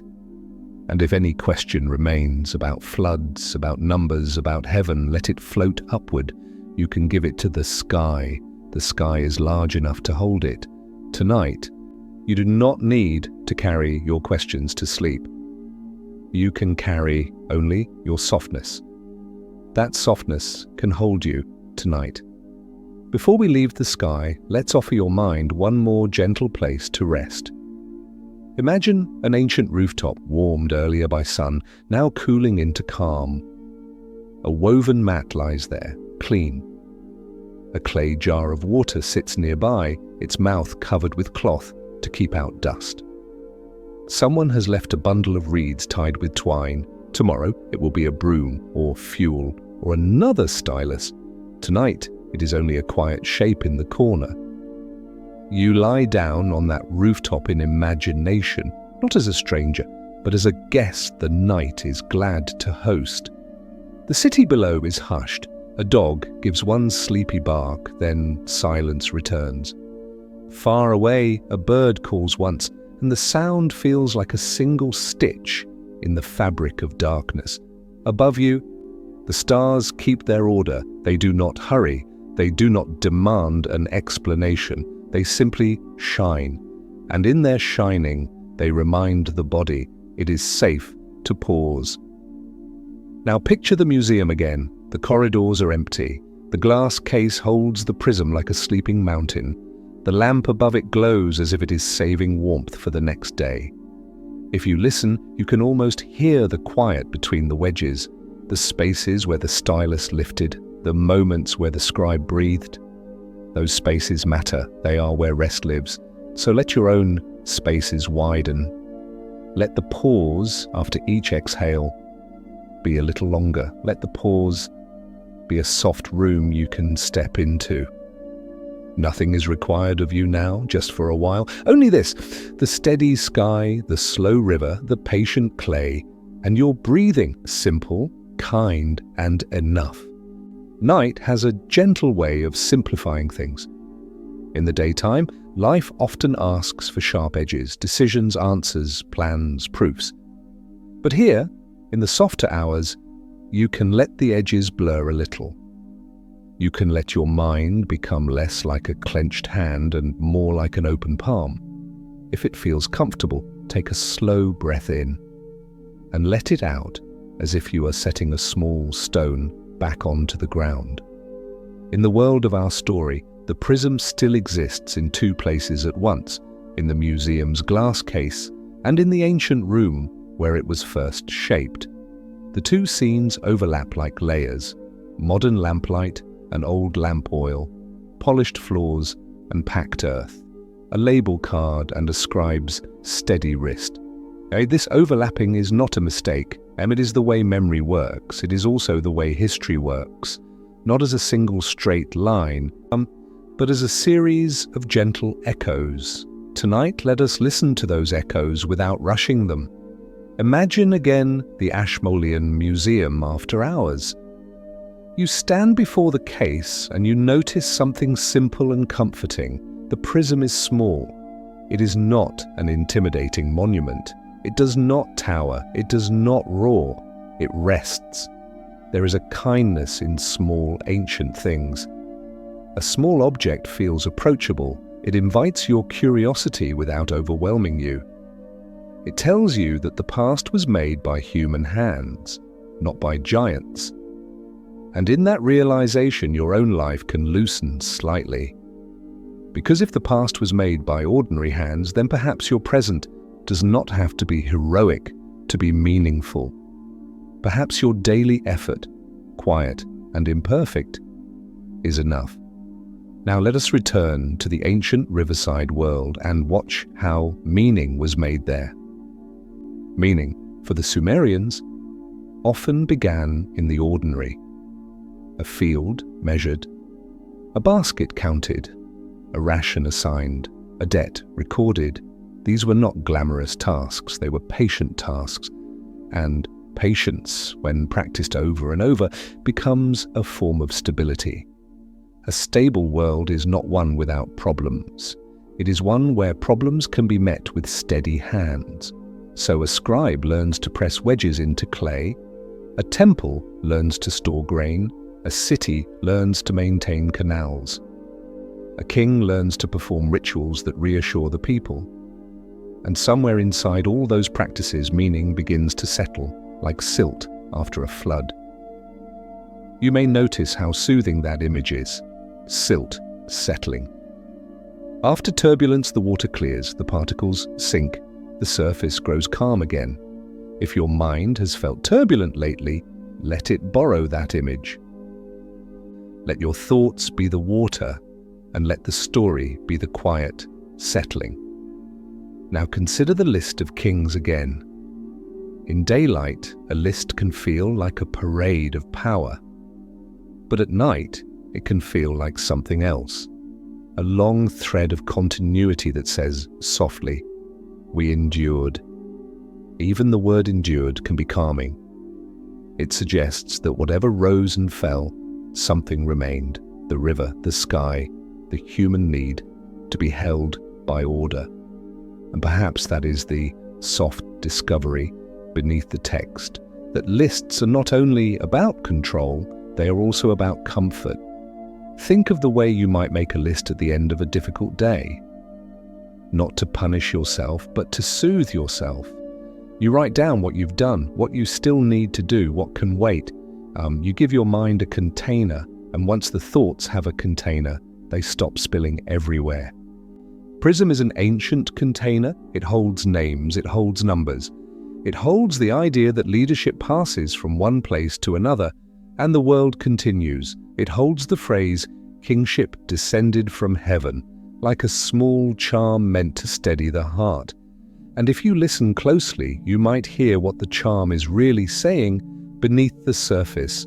There is a pattern. You are not alone in uncertainty. Now let us gently touch the human side of kingship, because kings were not only symbols, they were bodies. Imagine a king in Uruk, not in a dramatic scene, but in an ordinary evening. The day's heat has faded, the courtyard stones are cooling, a servant brings water in a clay jug, the king washes his hands slowly, feeling the coolness travel over the skin. He eats bread and dates. He listens to a report about canals or fields. He nods. He sighs. And then, perhaps, when the palace becomes quiet, he steps onto a rooftop and looks at the stars. For a moment, he is not a title. He is simply a person under a big sky, carrying worries that cannot be solved by force. Even power cannot control floods. Even power cannot stop time. Even power must sleep. This is a tender truth. Kings too were tired, and when you remember that, the list becomes less intimidating. It becomes more human. It becomes a record not only of authority but of mortality. If your life has felt heavy with responsibility, you can take comfort in that. Responsibility has always existed. People have always carried it, and people have always needed rest. Now, if kingship was imagined as descending from heaven, what might rest descend from tonight? Perhaps it descends from the simplest things: a steady voice, a slow breath, a soft bed, a feeling of being allowed to pause. You don't have to chase rest. Sometimes rest arrives when you stop chasing. In the temple room, the scribe pauses again. The stylus lifts, the hand relaxes, the lamp flickers. Outside, water moves and reeds whisper. The pause is not empty, the pause is fertile.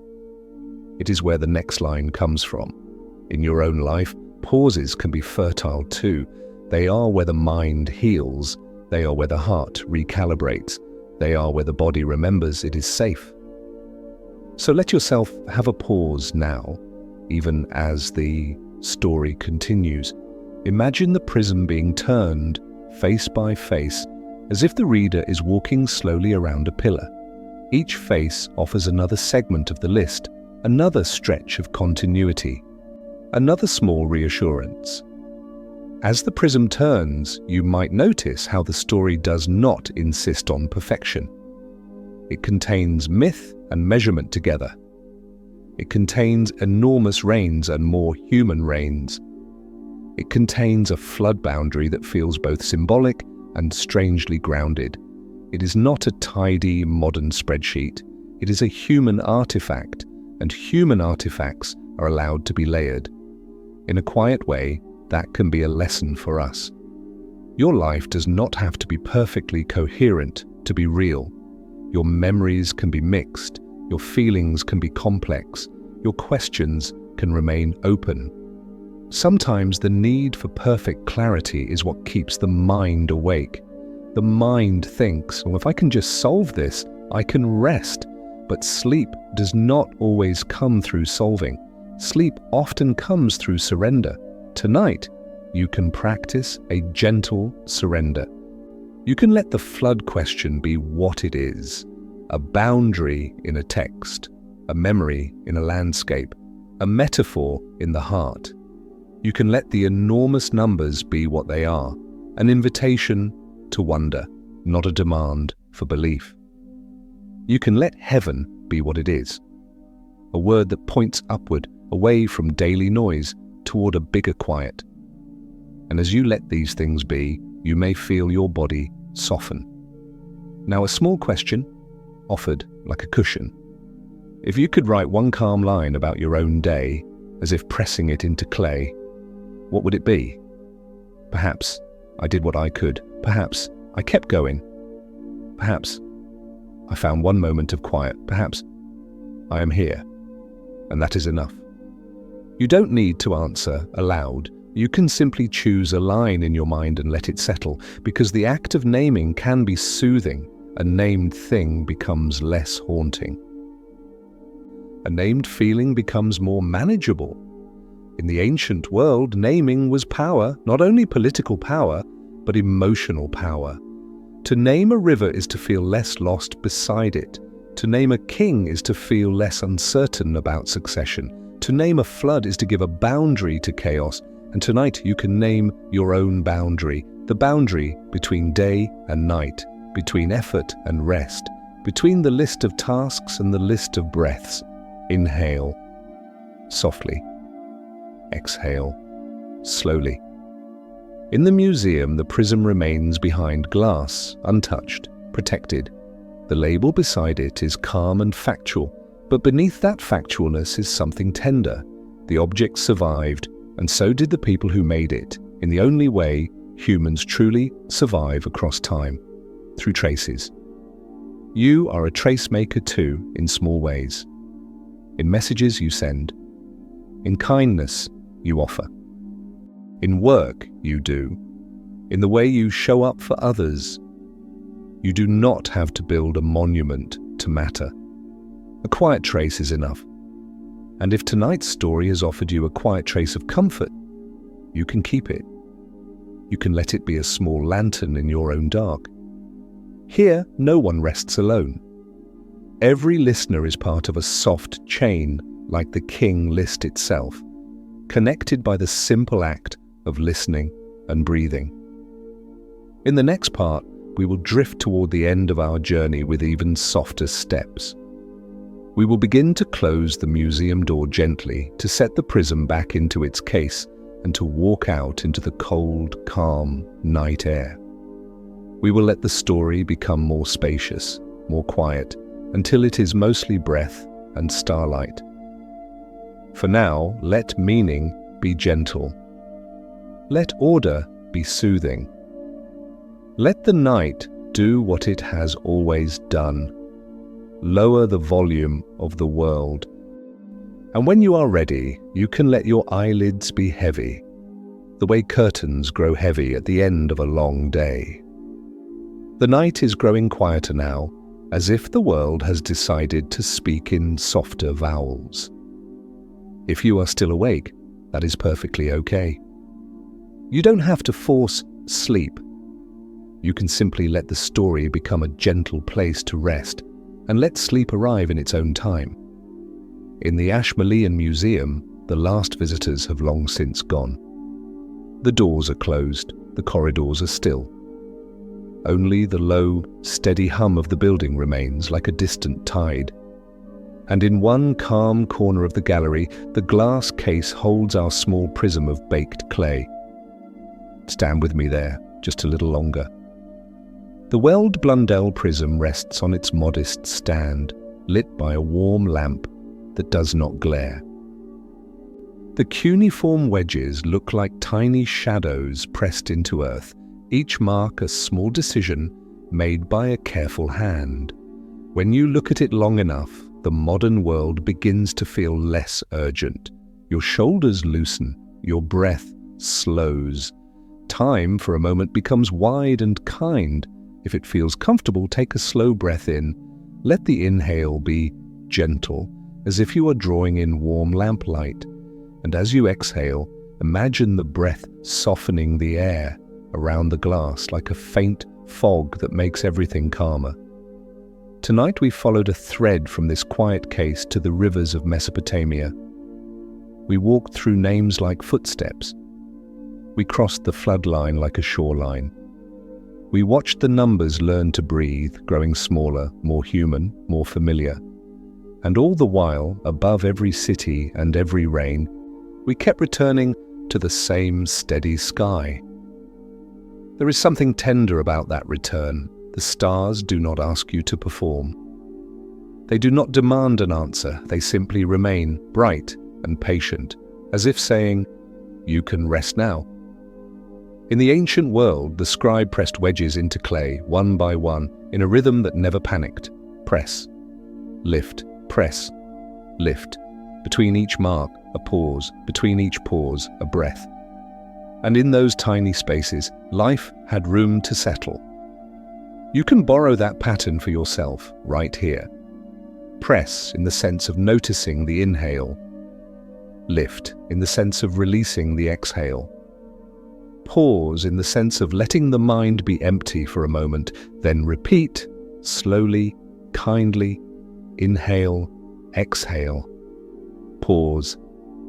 If a thought appears, let it appear. If it tries to hook you, let it slide off like water off smooth stone. You are not required to solve anything in the dark. Now imagine the museum staff moving gently through the galleries at the end of the night. A soft footstep, a quiet glance, a small check of locks. Everything done with calm routine, nothing hurried. The building is simply being cared for like a sleeping home, and in that calm routine the prism is returned to its deep safety. The glass is wiped clean, the light is lowered. The case becomes a small, warm island of stillness in a sea of shadow. This is a soothing image because it suggests something important. There are places designed to hold what is precious, so you don't have to hold it in your hands all the time. Your mind, too, can have a place like that tonight, a place where you set down the things you've been carrying. If you like, imagine a shelf inside you, quiet and sturdy. On that shelf, you can place your unfinished tasks. You can place your worries, you can place the conversations that still echo, you can place the decisions you haven't made yet. You don't have to throw them away. You are simply giving them a safe spot to wait until morning. Now picture yourself doing that slowly, one item at a time. Set it down, step back, breathe out, set it down, step back, breathe out, and when the shelf feels full enough, when the mind feels a little lighter, let your attention return to the simplest thing, the steady movement of your breath. In the story, the phrase, kingship descended from heaven, drifted through the list like a soft refrain. Tonight, you don't have to decide exactly what it meant. You can let it become a symbol of something calmer, the idea that support can come from beyond your personal effort, from tradition, from community, from the quiet fact that countless people have carried responsibility before you and still found rest. Here, no one rests alone. Even if you are in a quiet room by yourself, you are part of a larger circle of listeners. Different beds, different cities, different nights, but the same human need to be soothed, to be safe, to be allowed to sleep. Where are you listening from tonight, friend? Wherever. And if a beautiful memory has visited you during this story, you can let it stay. Let it be gentle. Let it be warm. Let it be a small lantern you carry into sleep. Now we begin the last slow walk. Imagine leaving the museum. The door opens with a soft click. Cold night air brushes your face, clean and calm. The street is quiet. The sky above Oxford is dark, and somewhere between clouds or city glow, a few stars still manage to shine. You walk without hurry. Each step is unforced. Your body knows what to do. Your mind is quieter now, as if it has been listening to the river all along. And as you walk, you can imagine the prism behind you, safe in its case. You do not need to carry it. You do not need to guard it. It will be there tomorrow. It will be there long after tomorrow. Its endurance is not your responsibility. This is another gentle lesson of the night. Some things last without your effort. Some things remain without your vigilance. You can let go. In the distance, perhaps, a clock strikes the hour, muffled by cold air. The sound is not an alarm. It is simply time continuing calmly, the way rivers continue and stars continue. If your eyelids are heavy, let them be heavy. If your breathing is slower, let it be slower. You have done enough for today. And somewhere far away, farther than any flight, farther than any modern road, the plain of southern Mesopotamia is also settling into night. Let it appear in your imagination, like a slow fade in a film. The river is there, not rushing, not threatening, simply moving. Moonlight lies on the water in thin, broken pieces like silver clay that has not yet been fired. On the bank, reeds sway with a soft, dry whisper. A boat, tied loosely, taps once against wood, then becomes still again. In the city, a few lamps remain lit. A door closes quietly. A family's voices lower, then fade into the hush. On a flat rooftop, someone shifts under a woven cloth, turns to find a cooler patch of air, and exhales as the body decides it is safe. Inside the temple complex, the scribal room grows dimmer. The scribe has stopped writing for the night. The The stylus has been set down, the clay has been covered so it will not dry too quickly. The prism waits, unfinished or complete, it hardly matters, it is already becoming part of a longer endurance. If you like, imagine the scribe stepping outside for a moment, not to work, but simply to breathe. They stand in the courtyard and look up.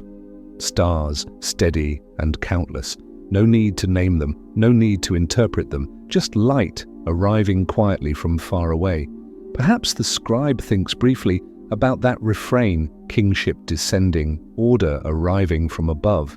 Perhaps they imagine it as a whisper in the night air. Perhaps as a ritual in a temple, perhaps as a seal rolled into wet clay. Or perhaps they simply accept the phrase as a kind of comfort, the way a tired person accepts the warmth of a blanket without needing to explain why it feels good. Then the scribe turns back inside. The day will come again. The work will continue. And between now and then, there is rest. This, too, can be your pattern. You have pressed your own wedges into the day. Emails answered, errands done, patience offered, worries carried.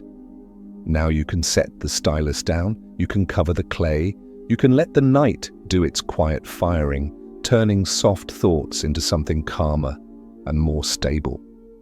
If any anxiety still swirls, let it be like river water after a storm. It will settle. Particles will sink. The surface will smooth. You do not have to stir it. You can even imagine a gentle floodline in your own evening, a simple boundary between effort and rest. On one side, the long list of tasks, on the other, the short list of breath. And just like on the prism, after the boundary, the numbers become smaller, time becomes human again, sleep becomes possible again. So for a few moments, let your mind become a quiet museum. Let your thoughts become artifacts behind glass, protected, labeled, waiting. And let your body become the visitor who does not rush, who does not analyze, who simply walks slowly, warm and safe, toward the exit. One last soft breath in, one slow breath out. And notice how, with every exhale, you're already drifting. In the next and final part, we will return one last time to the rivers, to the floodline, to the steady sky, and we will let the story become even softer until it is mostly quiet space.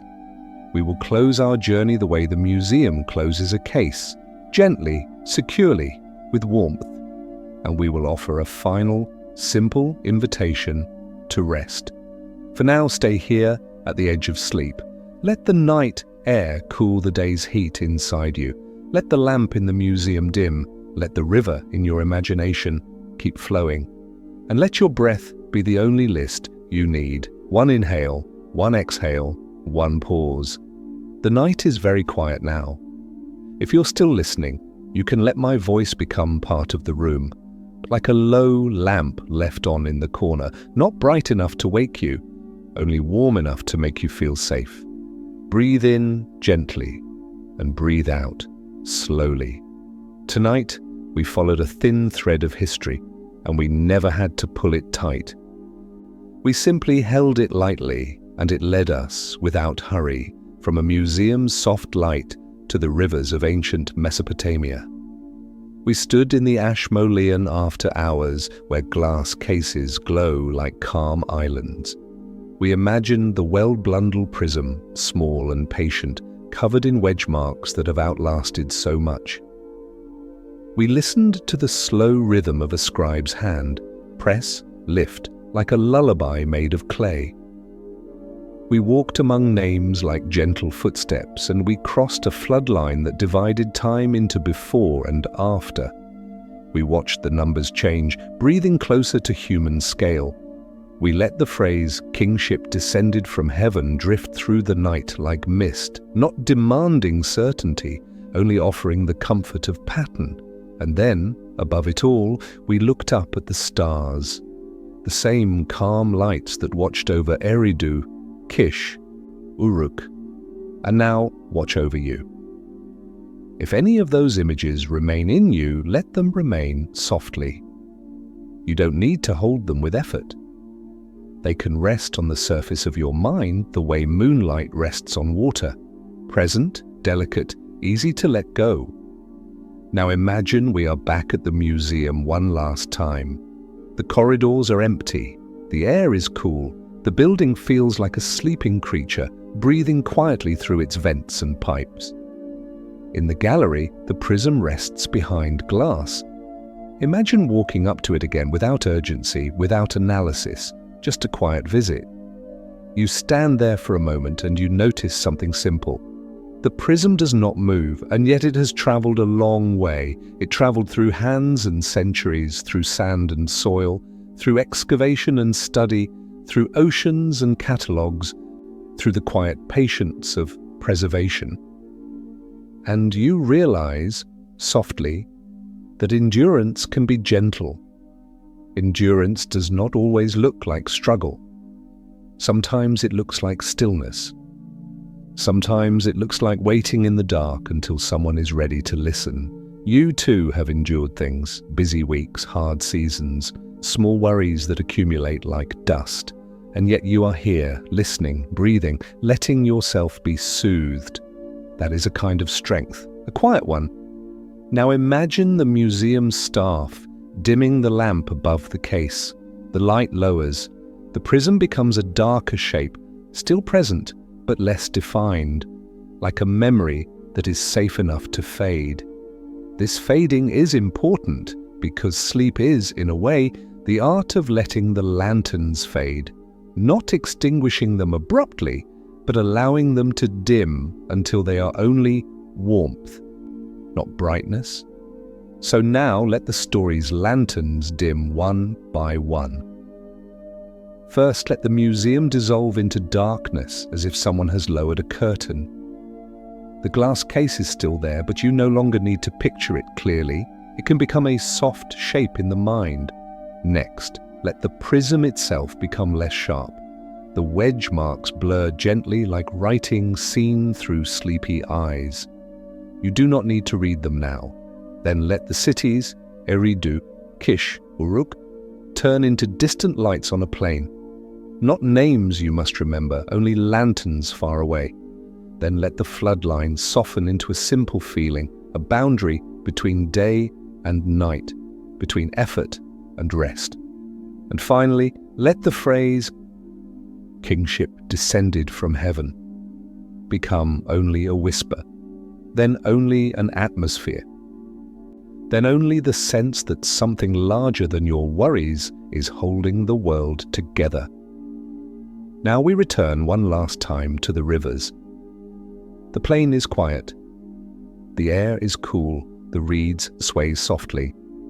Water moves with a low, steady sound, never urgent, never harsh. Imagine standing by the riverbank at night. You can't see far, but you can feel the presence of the water. And above you, the sky is wide with stars scattered like quiet seeds.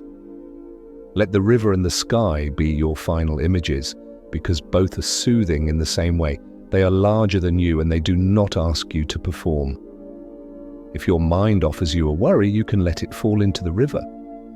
It will be carried downstream, not erased, just moved away for now. If your mind offers you a question, you can send it up to the sky. The sky is large enough to hold it without needing an answer. Now let's make the story even simpler, down to the most basic rhythm. Inhale, exhale. If it feels comfortable, let your exhale be a little longer than your inhale. Longer exhale is like telling the body it is safe. Inhale, exhale.